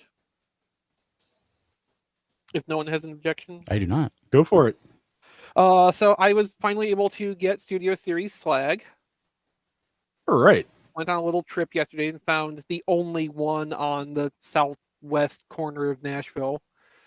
I apparently a Target on the exact opposite side had a couple more, but there was really no reason to go over there, even if I hadn't found this one on my second stop. Boy, that trip sucks. So I think Don did a really good job covering this a couple weeks ago or last week, whenever that was. I agree with most of what he said about it. The part that surprised me, it's a little bit stiff to get the shoulders to collapse in for dinosaur mode. I thought that was going to be a bit of a smoother process from everything I'd heard, but it all goes together into dinosaur mode really pretty elegantly and intuitively. I didn't need to reference the instructions for any of it. It all just kind of, flows and fits. It's I think Grimlock is a little bit simpler and easier to do in a good way. But Slag is not frustrating or tedious at all. It's a very enjoyable process. Not enjoying so much Exosuit Daniel up on top of there, which, like, technically, objectively, it's better than the buzzworthy Bumblebee Exosuit figure, which, on that subject, I prepared a little comparison here. So here's the Studio Series Exosuit figure. Here's the buzzworthy Bumblebee one, which is supposed to be Spike. Scale. Scale doesn't exist in Transformers. Hey, Chris, it didn't used to. Yeah, Don? Sorry, on the tail, the angle of the tail skeleton trying to peg in between the back legs, did you have trouble getting that? Because the pegs are at an angle into the hips? It's a little bit particular about where it wants to settle in. But, like, I found once I had the legs and the back panel basically set where they were supposed to go, the tail kind of found its own level, basically. So, I mean, I could see it being a smoother process if it was designed a little bit differently, but it wasn't, like, a huge problem for me by any means. I was also giving some thought to the gun storing in the tail. Like, obviously it's got some detail to, like, carry forward the ridges from the rest of the tail. So, like, it seems like it's supposed to more smoothly integrate, but I really can't feel like I would want the barrel of the rifle to be painted gold, because I think that would just look weird and kind of out of place when it's a rifle. So, like, there's kind of no winning with this, and I would sort of hope for, like, a non-F kit when that comes along to maybe have a stub piece to put in the tail to put the tip on there and not rely on the rifle to do that. Like, having this in hand, I can see a few easy places to get some aftermarket add-ons produced for this. A sword, obviously, maybe replacement horns that don't have the empty spaces inside. I'm not sure how plausible that would be just because of how injection molding works. At the very least, like, maybe some toy accurate red horns, the tail tip, like I said, there's a lot of, like, low effort kind of stuff that doesn't require a lot of, like, engineering to incorporate with the toy, and hopefully not adhesive glue squares like some of the recent stuff is relied on. There's a lot of ways that aftermarket stuff could add on to this and really, like, enrich the final product. But, like, as is, I think this is really nice, and I had that wonderful experience again when I found it in the store, picking up the package and just marveling at how huge this robot was in the package. Like, it's the same thing that when I got Grimlock in the mail. Like, this is just a huge piece of plastic in this box, and it's kind of great. The experience of finding it in the store, though, was briefly maddening, because, like, when I went into that Target and went over where the Transformers were, of course, I first looked down the bottom shelf where the Studio Series leaders are supposed to be stocked, and what I see is 2 grindors and no Slag. And I was about to have a moment in the store, just internally, of course. I'm not going to make a scene, generally. But then I glanced up to the shelf above, and there was 1 Slag sitting there, and my mission was complete. And then the quest of the day became to get some Jack in the Box, but that's a different story because all the credit card machines at Jack in the Box were down that day, and I don't really carry cash anymore. Oh boy. Yeah, I eventually did get my Jack in the Box, though. If Hasbro had made that so that maybe the gun, it was colored gold on the bottom and you could twist the barrel for, like, dinosaur mode, that way it would have, because I love the way the feet and the tail integrate. So you've got all that gold kind of blends together. Yeah, no, I mean, that's really good planning with the deco. I don't think I would want any gold on the rifle, though, because I think it would look out of place when it's out of the tail and being used as the rifle. Like, there might be a way to distribute gold paint over this in a way where it, like, makes sense visually on the rifle and also fills in the end of the tail. But I don't have an immediate picture in my head of what that would look like. And I don't think just painting the tip of the barrel gold to achieve that effect would be the right thing to do either. The one thing I want to complain about with Slag, and separately from the Daniel figure, the blast effect peg in the mouth is pointed at a downward angle, and there's so little clearance between it and the roof of the mouth that you can barely fit any kind of blast effects in there, and they're all pointing down at the ground. So like if you want Slag breathing fire, there's almost no options that actually fit in the mouth for that. And he's just going to be like roasting the ground like drying concrete or something. Well, that's something else a non-F kit could do. If they gave you a extension piece with like a hinge, yeah, an offset adapter. Yeah. So that way you could angle it further out into the mouth where you've got more clearance. Then you can maybe, or even like a hinge or a swivel or something that you could direct the flame wherever you wanted to within a certain arc. Yeah, I think it'd be easy enough to make just like a 30-degree angle adapter with a 3mm port on one end and a peg on the other, just to get that a little bit lower and out front where it would actually be able to accept more pieces. Paladin's asking which Dinobot is next. We have no idea. The most recent rumoring that I've heard has that Sludge and Snarl might end up in Generations instead of Studio Series, but still be leader class. And then Swoop, I think, is still up in the air, so to speak. Well, you had mentioned that when I was talking about Slag, how I would like to get a 5 of these box, even though the boxes wouldn't match because putting 5 leader class figures in the same line is a stretch. But I would like to have 5 box Dinobots. If nothing else, you've got a spare if one breaks. Because I got a feeling these. The thing too with what you're wanting, and I agree with, because the Studio Series boxes have like the big flat panel character art with the 86 logo up on top. Like if you had 5 leader size Dinobots in the same Studio Series packaging, like even side on like this, they would be nice on a shelf. Sure would. And I do agree, it's kind of a shame that we're probably not gonna get all 5 of them in the one packaging style. Even with Swoop being rumored to probably be a Voyager instead of another leader. But yeah, so I'm happy with Slag. It was definitely worth looking for, especially since I still have not seen any viable online acquisition options so far. And believe me, I've been doing my diligence on that. However, my diligence has paid off in another area, which is that I have Kingdom Red Alert. Nice. Ooh. Yeah. How did you get that? Woo. Thank you, Don. Did you jump 3 months into the future and get it from Walgreens? No, because my Walgreens barely ever gets Transformers exclusives, so that would have been a waste of a time travel trip. Oh. No, so I've seen both Toy Dojo and Chosen Prime get a small supply of these in, which seem to have come from the Southeast Asia retail supply.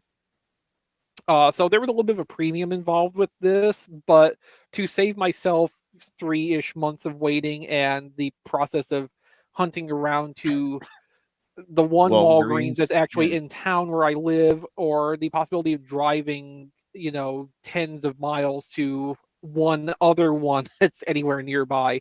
We're not well covered by Walgreens around here, surprisingly enough. Unfortunately. I have one within walking distance. Well, yeah, and like in Chattanooga, around where Hey Mickey lives, there's tons of Walgreenses, and he's usually pretty good for being a backup solution for finding the exclusives because he can go hit 6 or 7 of them in a day, like on his lunch hour. Yeah. But no, I decided to just go ahead and pay the little premium on this and go ahead and get it and not have to worry about it anymore. Fortunately, I got one that does not seem to have any QC defects, which I was terrified about the possibility of. So I got this in vehicle mode on purpose because the robot mode parts are just the sideswipe parts. Like all the robot mode parts are the same as the Siege mold. All they've done is replace the car exterior panels, and basically they've made this like a near clone of Sunstreaker.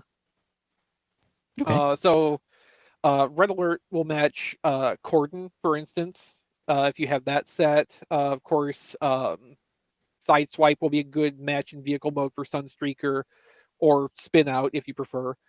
And it's just, this turned out really nice. All the vehicle parts fit together nice and tight. You might remember with Siege Sideswipe, that whole mold family, except for Gigawatt, The hood does not really tab in robot mode as the chest. It's basically just kind of free floating. It's designed to kind of tab in the stress relief slot where the waste mushroom peg is, but that rarely works, and it does not work at all on this. There's no grab or tension, and I've actually found the waist piece is blocking the bottom of the ab piece now, so it can't even get far enough to try to engage with that when all the pieces are lined up correctly. It doesn't matter. The pin hinge has enough tension on it that it's not going to go fly away. It's not like Reveal the Shield Jazz where you raise the arms and the hood flips up on you. But no, this turned out really nice. The deco in vehicle mode is more simple than Siege Red Alert, which, I mean, a Toy Hacks upgrade kit would solve that problem. But the deco being so plain on this also makes another very viable Toy Hacks option, which would be a clampdown conversion kit. Because basically all you have to do is get one hood sticker that covers up the fire department badge on there, and then you can just fill in all the rest of the police details on here, and you would be good to go. And I probably will try to get a second Red Alert because I'm sure they will do that upgrade kit. Unless Hasbro in the meantime announces a clampdown off of this mold, which I would also not be surprised by. Which they should. They absolutely should. So in robot mode, Red Alert has more red on him than traditionally would be expected. The arms are red, the thighs are red. It's not like accurate per se, but I think it looks really good. It's accurate to clampdown, though. Is it? Yeah. Oh, that's even more perfect. I didn't even realize. So basically, this Red Alert is just a clampdown in waiting. Well, yeah, okay, so that's got gray forearms, though, doesn't it? But the biceps are red. Yeah. And I can't. The Siege Red Alert, I don't even think managed to get the red biceps, did it? Like that was red. No, in like they're white. It was red in the stock renders, and then it came out in the off-white that the forearms were. So, yeah, this is closer to being clamped down than it is to being traditional Red Alert colors. And so, Toy Hacks, please put that at the top of the list. I want to convert a deep cover out of this. So aside from the car body panels, the other bit of retooling is a little minor thing. So the rifle, the light bar, and the launcher part of the shoulder rocket assembly are recycled from the Siege mold. It's all the same parts. They've redone the missile tip, though, and removed the 5mm peg from the side of it. So it's just a missile now. On the Siege mold, it had a side grip on it so that the side swipe release could use it as a pistol, which looked kind of dumb in every application of that. But with this, you don't have that sticking out anymore. So if that was something that bothered you, or you never went in for the non-F Lamborghini upgrade parts, this is closer to being just fine out of the box. The only problem is the shoulder launcher is technically supposed to sit on the right shoulder, and the launcher piece still has the peg coming out where it's going to bump into the head when you mount it on that shoulder. So boo for not fixing that while they were doing the other parts. If they would have just put the 5mm part in the launcher opposite the tab that fits into the shoulder, it would have been perfect.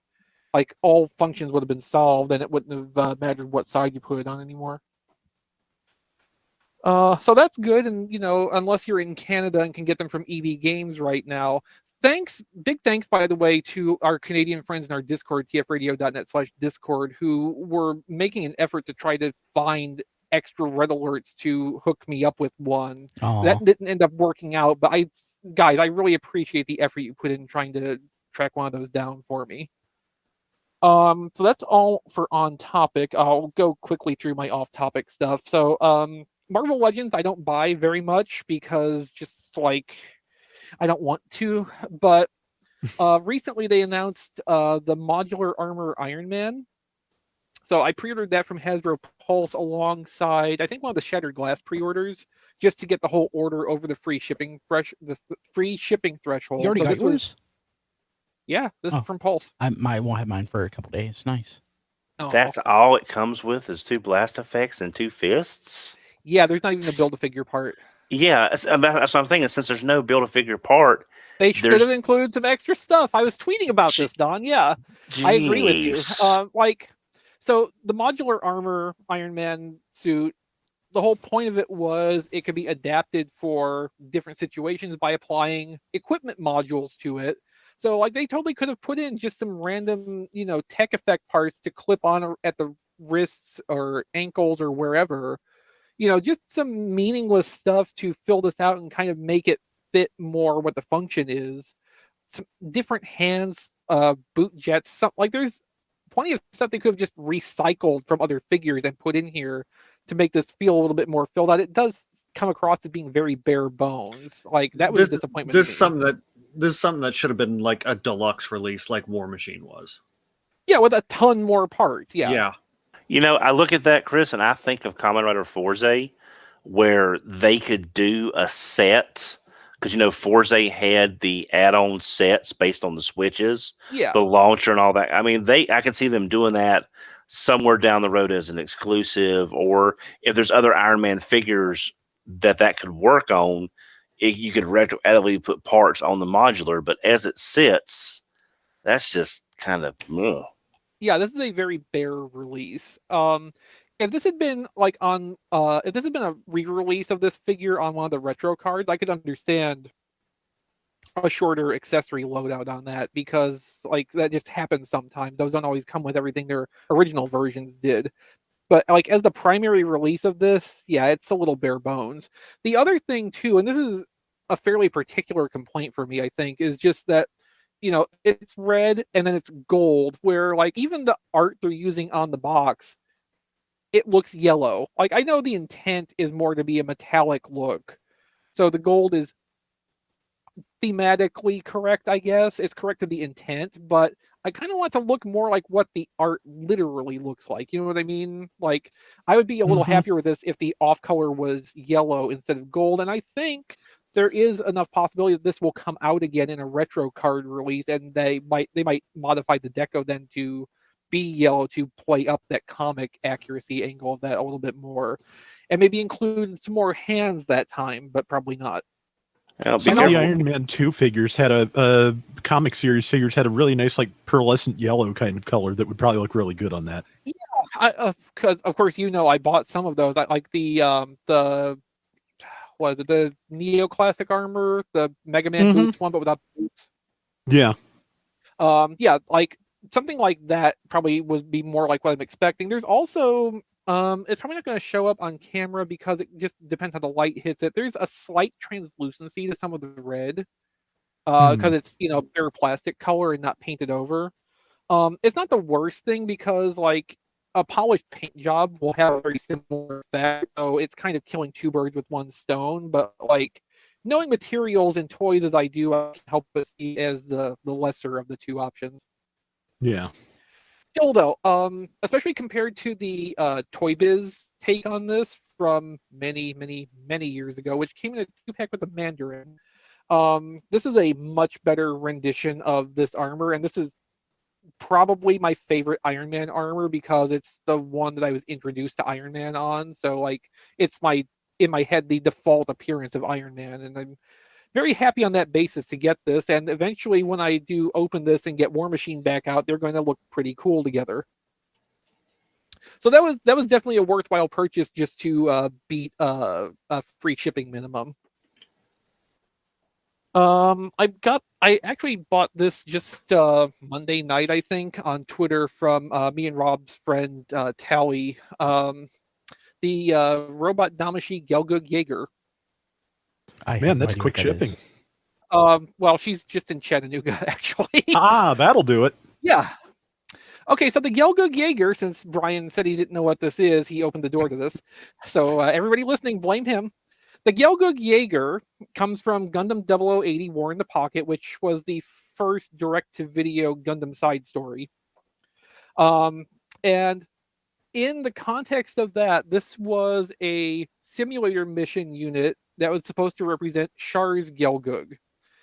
But in the time since that was produced, they decided that basically everything that appears on screen that doesn't look exactly like it did in the original series is actually a different, discrete model of mobile suit. So they turned this into the Gelgo Jaeger, which, as far as I know, does not have any other animation appearances besides that simulator mission it appeared in the OVA. So in one sense, this does not actually exist, but it exists because they gave it a model number and its own name. But instead, this was just supposed to be a different artist interpretation of Char's regular Gelgoog.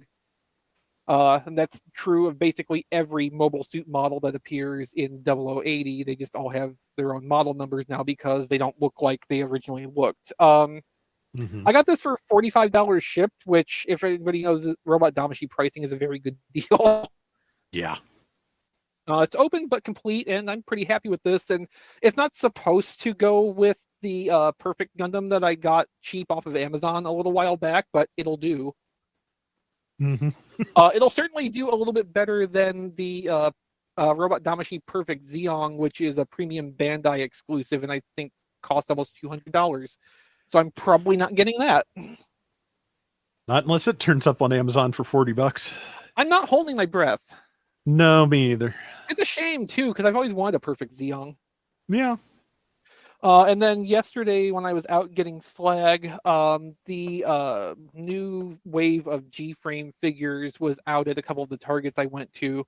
I'm getting 2 of those from Rob's spares whenever he gets his case in, but I picked up the one that I wasn't getting from him, which is the Earth Federation Colors Zaku 2 F2.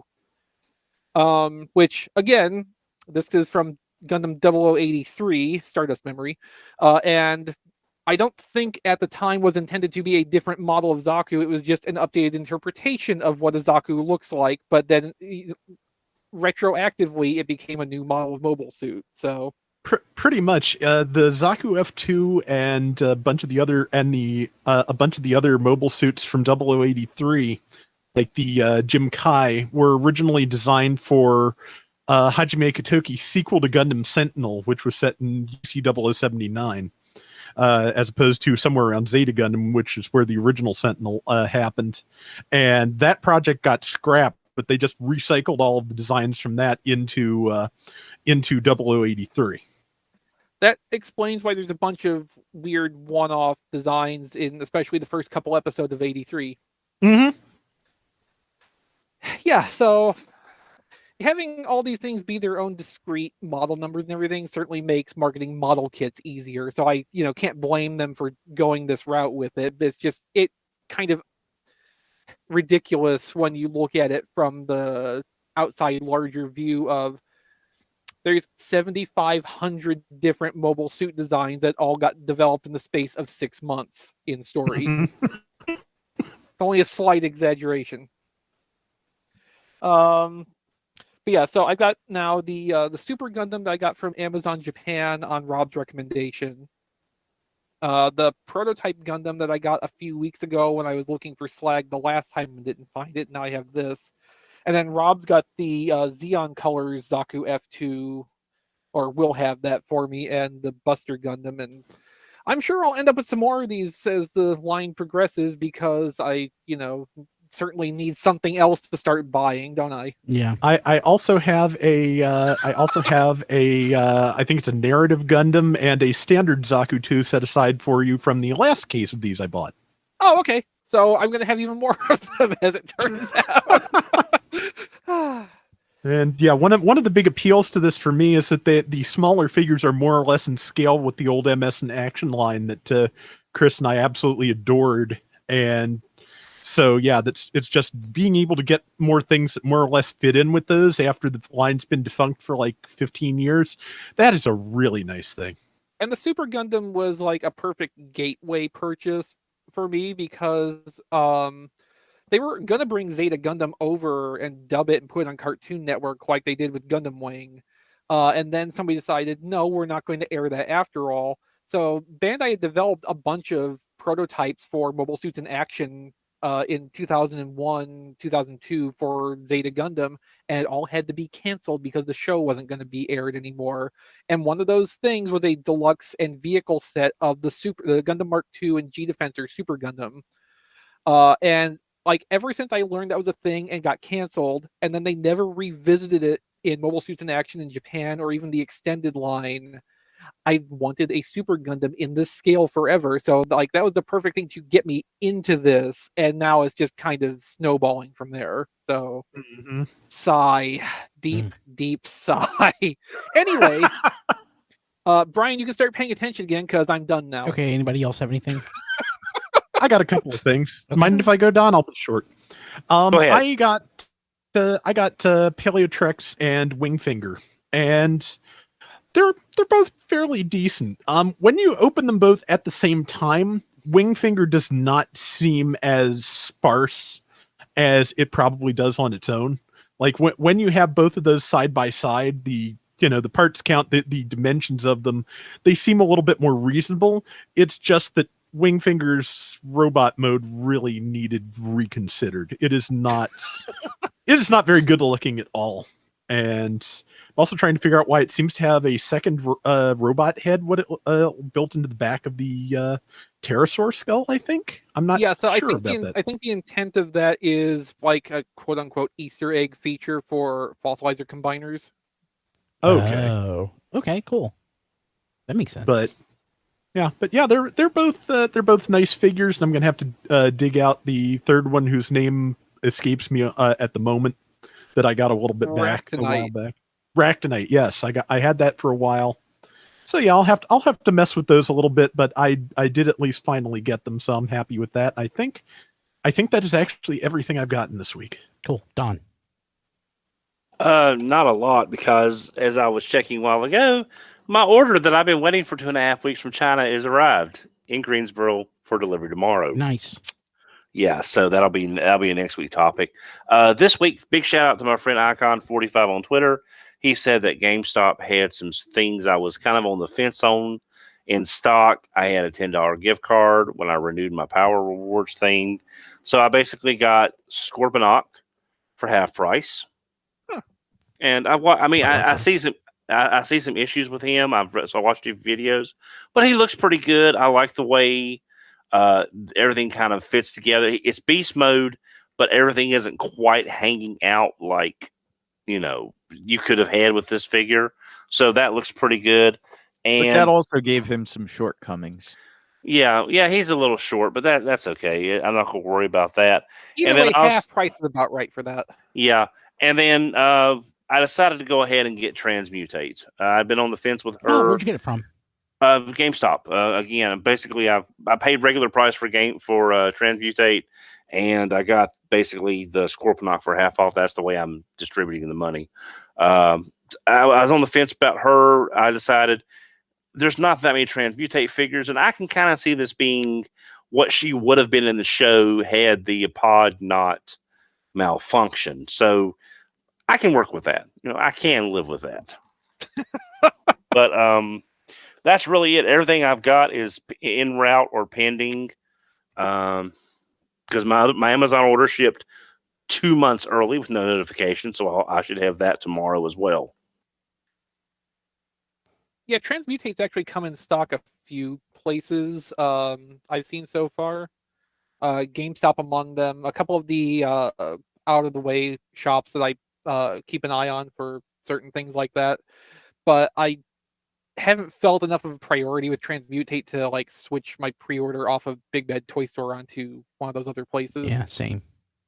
And Hasbro Pulse, they'll get that like October or so. Yeah. 3 months. Yeah. I did get one more thing that I forgot about that Don might be interested in, because I know he's been getting these. It is the Legend Scale, the MFT Mechanic Studio Blitzwing. That's in my box tomorrow. Yeah. Yeah. I like him. I haven't transformed him, but from what I can see from robot mode and just fiddling around with him, I like him a lot. And then he also comes with, everyone seems to do this, the animated head. Which really doesn't work with that figure's style and body. It's like if you needed to fill it out, give us some missiles that you could, add-on missiles or something. How is the hand feel of that versus poison? Or how is the scale with those two? Because that's how I'm thinking about they'll be displayed. Fine. Yeah. Which one is poison? Your lips, they're venomous poison. Besides that, though. Okay. It's their octane. Okay. Which is a really nice usually triple changers have a problem with one mode or two modes is going to have some shortcomings because of being a triple changer, but in the legend class scale it actually winds up being not quite as bad as you would think. Okay. This has been great though. I've been looking at Yahoo Japan for like the last 20 minutes. But Brian, you said you were done with stupid purchases for the year. Hey, I'm not doing stupid purchases. I'm being strategic. Cool. Don, anything else? Matt? Yeah, just a couple things. I also got the incredibly bare bones modular Iron Man. Why did I pre-order that? I don't know. Drop it. I'll have it like in 2 days. It's beautiful. And yeah. I like the gold on the red. I would also go with the yellow red. Yeah, I will rebuy that when they redo it in yellow. Yeah. But yeah, he just comes with 2 blast effects and 2 hands. Like there's not much to him, but it's a beautifully sculpted figure. It's really nice. Along with him, I also got the Stealth Iron Man, who in the same wave comes with the 2 blast effects, 2 hands, a Build-A-Figure part, and a Tony Stark head. From the size of your screen, it kind of looks like Captain Atom to me. Yeah. Oh, I can see that. and as a pack-in bonus, when I took him out of the package, he was covered in mold release. Oh, awesome. So yeah, there's still some in crevices, like around his arms and shoulders. There's still a fine white powder. I mean, I can barely tell the difference between that and the guardsman armor, the way it looks. Well, the guardsman armor is green. Well, I mean, as far as with the a different build, head. I mean, as far as the build, and not an arc reactor on the chest. That one, I'm definitely other putting than that, the they're Tony Stark identical. head on. Yeah. I also got Dark Star, but I'm not going to get her down because she's on a flight stand right now. She's up there with Red Guardian and Crimson Dynamo. So they come with. They're the Ursa Major wave. So I got the Build-A-Figure parts from those 3, picked up a couple more on eBay. So I have 2/3 of an Ursa Major now. So he will go with Dark Star and Crimson Dynamo and Red Guardian. Hey, who is Ursa Major again? The world's drunkest bear. Alpha Flight? Winter Guard. Okay, all right, sorry. Close enough. Yeah. Yeah. He's a big mutant bear man. So, I still need the arms, and they come with Ultron, who I pre-ordered along with these figures, but did not get fulfilled. These came from Pulse. Why didn't it get fulfilled? Probably because it's Ultron, and everybody ordered that one, and everything else was Iron Man. There's an issue with your order; it's been canceled. I didn't get that. So, but yeah, everything else in that wave is Dark Star, which pretty obscure. Vault Guardsman, pretty obscure, and Iron Man. So yeah, Ultron was definitely the one that was going to sell out because it's classic, Kirby. I got all of them for the Build-A-Figure parts because I can't. Yeah, there were so many I could justify. That's when they get me, when there's so many I can justify that I want. Yeah, I still have Ultron on pre-order, so there's an arm, and the other arm comes with the Vault Guardsman. I'm not sure if I want him or not.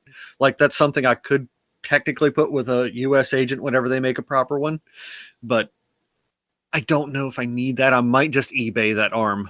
So cool. But yeah, just those 3 is that's it for me for the week. John, hearing about what that Stealth Iron Man comes with just makes me mad. Nothing for me. That's why I mentioned it. Okay. Okay, well, I got 2 things. So I've been going through the process of getting Mitten Box or Mitten Sold Box Optimus Primes and filling in gaps of ones I don't have for I don't know why. But I didn't have Robots in Disguise 2001 Optimus, so it's my least favorite Optimus Prime design probably ever.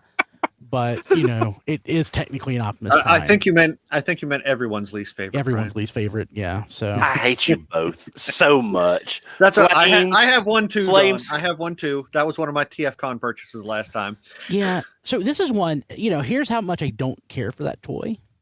And I see people sharing like there's a lot of car robots love on Twitter right now, and I'm like, I don't get it. But that was one I think I gave to Goodwill years ago. Like when I was doing a purge, and I agree with most of the car robot stuff, but I actually do like that Fire Convoy. Yeah. Prime. I mean, I don't know, but I have it now. I have the yellow one. The yellow one does look really nice, but yeah, that one I didn't have so anymore. I gave it away. So now I have it. One other thing. I saw this on Twitter. I think this one's off topic technically. I don't really have a lot of sealed G.I. Joe stuff, classic G.I. Joe stuff. And I didn't have any, as far as I know, G.I. Joe stuff from Takara. But now I have one item. It's the Cobra Ferret. Ooh. Oh, that's a gorgeous artwork. I love the art. I love the art with Storm Shadow and Firefly, two of my favorites. Firefly is pretty much my favorite G.I. Joe character. And just the way it looks on the box, it has a different background that runs across the whole box itself. It just is gorgeous. And I saw it and I had to have it. So, but Brian, yes. Do you have one in Tiger Force flavor? Oh, geez. Let me check eBay real quick. Matt, you should be ashamed. Congratulations. No, he should be thrilled with it. Yes, I have no shame. Thank you very much. Tiger Force typing. I believe it's the Tiger Paw. Tiger Paw. That's let's see here. Ooh. To be honest, I picked that up in Joe Lana, and that just made it worth the purchase. As much as y'all like Tiger Force, I love the Python Patrol stuff. I think a little bit more in general, and not enough to buy it, but it's like why not both, Don? Yeah. I mean that the Tiger Force stuff really is not what you would call stealthy. I'm sorry. I mean, there's very few instances in which that would be considered. It's like G2 Bruticus. Other than inside of a Twister factory, as opposed to the giant plane that's painted like a python. Yes, very stealthy. That's not stealth. That's psychological warfare. And it's also radar reflective special space age coating. God, here's a complete one for $75. I don't need to spend that much money on that. Oh, I think you do. Oh, God, it's nice, too. I'll add it to my watch list. Hopefully, what I've started doing is adding things to my watch list and just waiting for somebody to send me a discount. Which is how I'll have waiting something. For eBay's algorithm to automatically send you a discount without the seller's consent. Yes. Yeah. Yeah, I have something coming here in a week or two that awesomely was worked out that way. But oh man, I think the next thing I should do is just a complete run of Tiger Force stuff. I agree with you. You should totally do that. Yeah. That's my next white whale. I just have to document it. Okay, I think that's a project for this weekend is to create searches for that.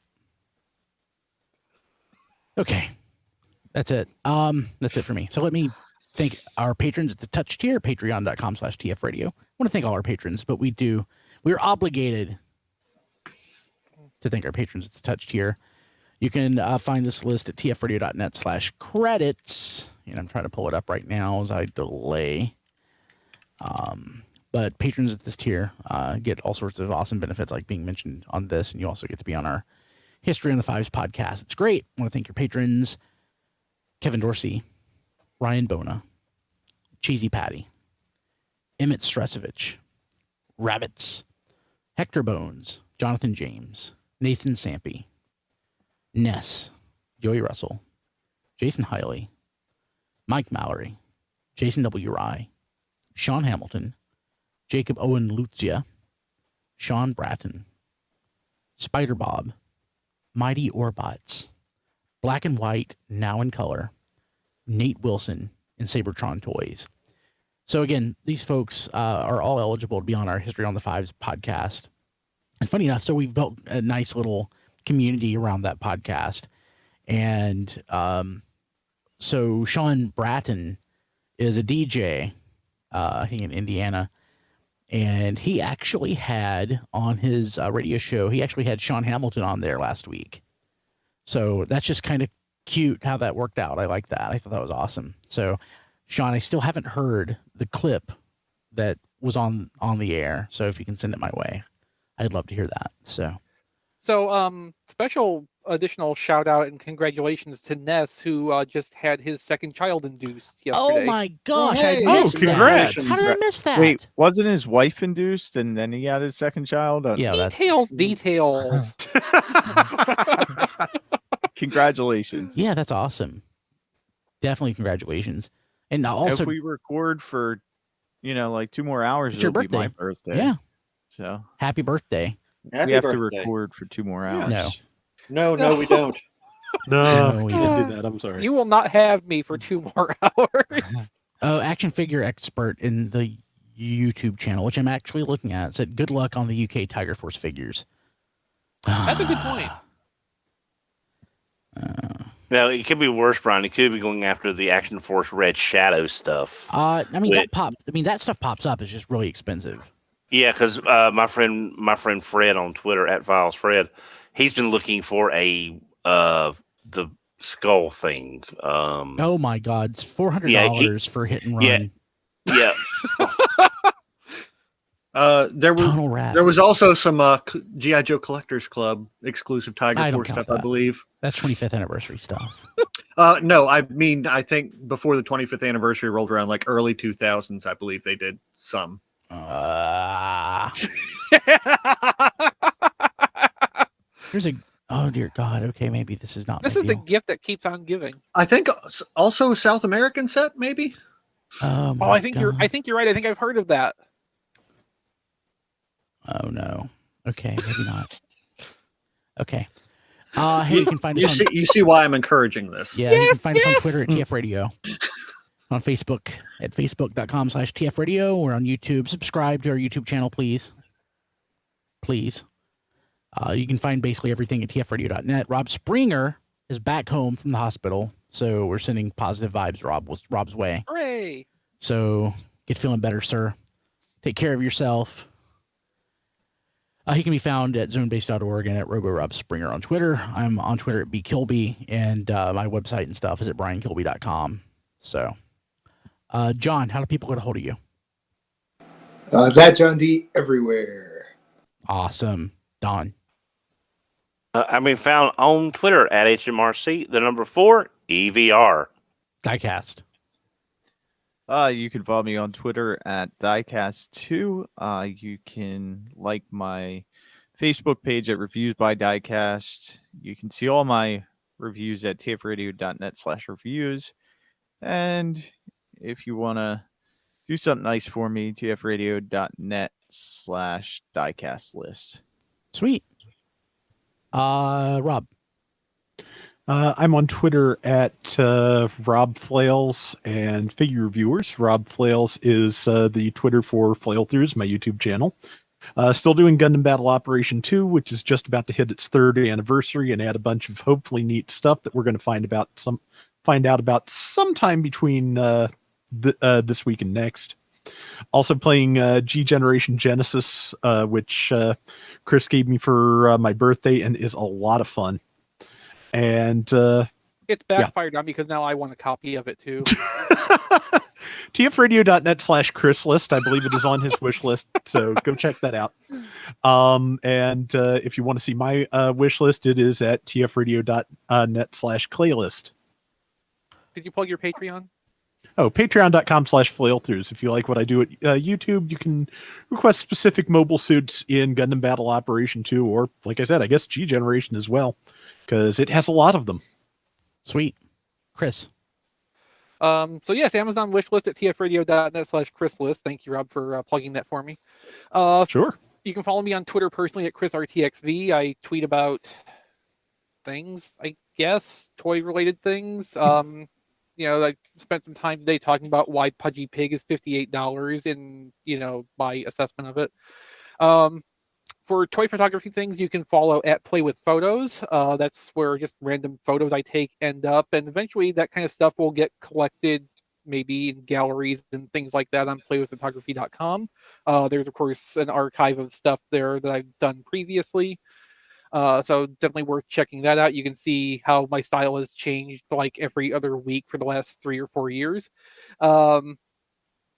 If you want to support the work I'm doing, I have a Patreon at patreon.com/playwithphotos. You can help me to pay for the photography hobby and keep doing all this kind of stuff for as little as $2 per month.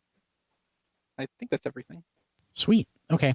So reminder, if you haven't already listened to our reviews of those shows, Masters of the Universe Revelations and Transformers War for Cybertron Kingdom, those are in the feed right now. Check them out. We will see you next week.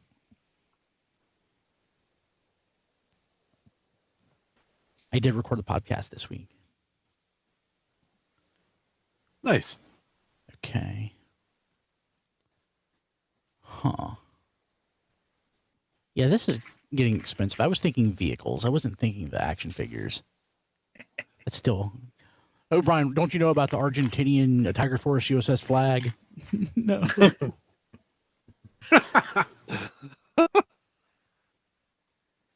Oh God. Okay. Also, I think the Collectors Club, like in the latter years, did some vehicles like the Tomahawk. I think. Yeah, I don't remember.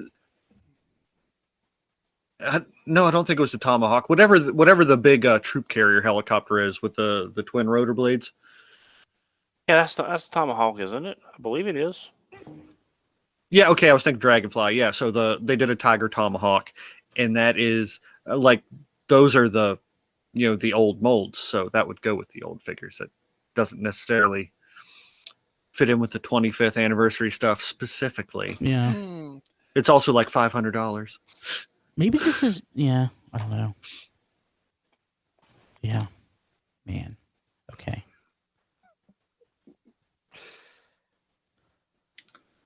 Oh man. Let's see here. Let me click on.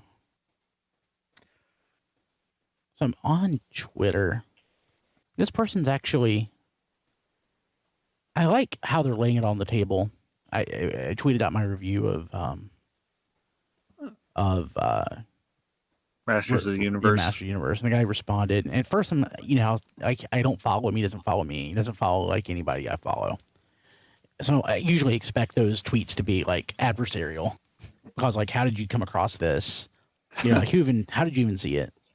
And but it's actually kind of interesting because there's a lot of truisms in what he's saying. He's like, hey, and I think he obviously doesn't know me, so he's like, hey, we remember these series better than they are, and I'm like, I don't remember Masters of the Universe being better than it is. I've watched it as an adult. I don't remember it at all. Yeah. But I remember watching it. I don't remember anything about it. Yeah. There's a lot of it on YouTube legitimately. Oh, I bought a box set at Walmart a couple months ago just to have it. Oh yeah, but like putting the discs in is like effort. You can just find it on YouTube and let it play effortlessly. Yeah, I did that recently. But here's just something I actually thought was interesting. I'm like, he's like, I love G1. The original series was crap, and I don't even collect the old toys. He said the old toys were crap too. In a lot of ways, that's true, but I still love them. I would have blocked him right there. Well, then he said new stuff, in addition to third parties, are toys that I imagined I was playing with back in the day. And that's actually a very true statement. Like stuff like that, like masterpieces, how people remember their G1. Yeah. Mm-hmm. So yeah, that's actually very true. I mean, like a lot of the G1 stuff was crap. Yeah. I still love it. Ironhide was the biggest piece of garbage. What was? Ironhide, he said. Oh no, Broadside was the biggest piece of Broadside's pretty crappy. I mean, Yeah. for better or worse, you should find have a broadside at poll. a flea market, you get get basically all of it. Yeah. Ironhide and Ratchet, that's not always true. Right. I think I'm gonna put a not even a poll, just a question on Twitter. What was the crappiest G1 Transformer toy you remember? See what everyone says. Why not? Yeah, That's a good idea. that'd be interesting Now- to revisit on next week's show. Yeah. Yeah.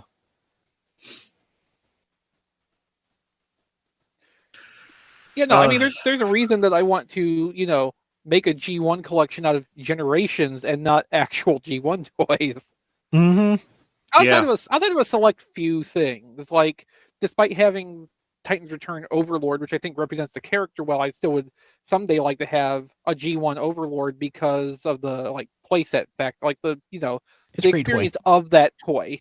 And it's a big honking chunk of plastic. Yeah, again, well, that's part of what I'm saying. The experience of that particular toy, it does a lot of things. It's very much like a snapshot of its time, too. So something And it's a Power Master like it's supposed to be instead of a Headmaster. yeah, Right. and honestly, with Overlord, I don't think this was the case a couple of years ago, or maybe 5 or 10 years ago. But I think it's very easy to part one out at this point. Yeah, I think so. I guess I was thinking conventions because I really hardly ever saw parts, but there are parts for it all the time on eBay. I think it would be easy to pull one together. Yeah, if I wanted to actually invest in it and make a long-term project out of it, I think it's something I very much could do. I just am not at that point in my life yet. Yeah. Oh, I did find that tweet earlier about the next upcoming Shattered Glass thing, but I couldn't find a link to any kind of source or anything. But it's the next 4 are possibly Blaster and Soundwave, Wheeljack, and Ultra Magnus. And Ultra Magnus is powered Convoy colors in Shattered Glass. I just hope they don't screw with the head. They will. And the Wheeljack would be Slicer, which I would buy. I mean, some of it sounds sensible, but it also sounds like we don't have a Blaster yet, so that's kind of a knock against that. We are getting one. We know we're getting one. Mm-hmm. The good news is if they do screw with Ultra Magnus's head, there's a trillion, siege ones you can just decapitate to fix that. But then you'd have to paint it. I mean, that is a downside, yeah. Because it has to be red and yellow instead of blue. Yeah. Yeah. That is the downside, yes. And I really don't like to paint figures. I don't. I have paint. I have the accoutrement to do it, but I despise it. Accoutrement. Love that. Like that in rapprochement. I know if they're supposed to be pronounced that way, but if I actually was reading them out loud, it's not how I would say them. Accoutrements. Yeah. It's like, you're a police officer. I recognize the accoutrements. There's also a new Wreckers comic coming out. Yeah, I forgot about that. Yeah, I had put the link in the thing, but I guess nobody was interested. Or I'm not really interested. I literally did not even. Thunderclash. I literally did not even notice you put the link in until you just mentioned it. Yeah. Sorry. It did get me to buy that Generation Selects Cybertron Defense Hotshot, though. I mean, I thought it anyway because that's very nice colors on a really nice toy. It's a nice colors on a nice toy, but it had no meaning to me. But now it's a wrecker, so it has meaning to me. Fair enough. That's fair. I just don't see Hotshot as a wrecker. Well, you will when you read the comic. You will literally see him as a wrecker. Yeah, literally. He's not gonna read the comic. Nope. I've taken a look at some of the comics more recently, and they are better than when I left off of that. I am just so damn happy with them. Yeah, I'm just so damn happy I don't have to review comics anymore. I was terrible at it. I am just so bitter with the comics industry as a whole that I don't read them anymore. If you were terrible at it, Rob, I was not any better. I don't think we were bad at it. I think we just got tired of it. I burned out pretty hard on that, among other things, but I just feel like the pieces where I felt I was communicating clearest what I did or didn't like about a story, I feel like didn't often go over very well with other people. So it's just like, that's just a good sign I don't need to be doing that. I suppose. But yeah, so I think this new Wreckers comic is like a personal attack against me because they're putting Thunderclash on the team, and I have a feeling it's just to kill him because I keep asking for the character. Yeah. Oh Well, yeah, I we did- didn't yeah, it's we the didn't record. tell Don who else is on the team, did we? Yeah, Minerva. I saw the cover Okay. artwork. Yeah. Okay, I didn't know if you'd seen that. Which was another reason I'd put it in the thing, but also Circuit with the Action Master car that turns into an exosuit. That's pretty awesome. Nice. Yeah. Like they're trying to get me to read it. They're trying, but it's not the same Wreckers. It's IDW2, not the same. Oh, that's Yeah. right. That didn't even register. Oh yeah, that's different. Hmm. Let's see here. Hey, people watching live, I've got stuff I got to do, so I'm going to drop the stream. So we will see you next week. Good night, everybody. Thank you so much. Take care. See you, everybody. Easily. Okay, end the stream here. What, Rob?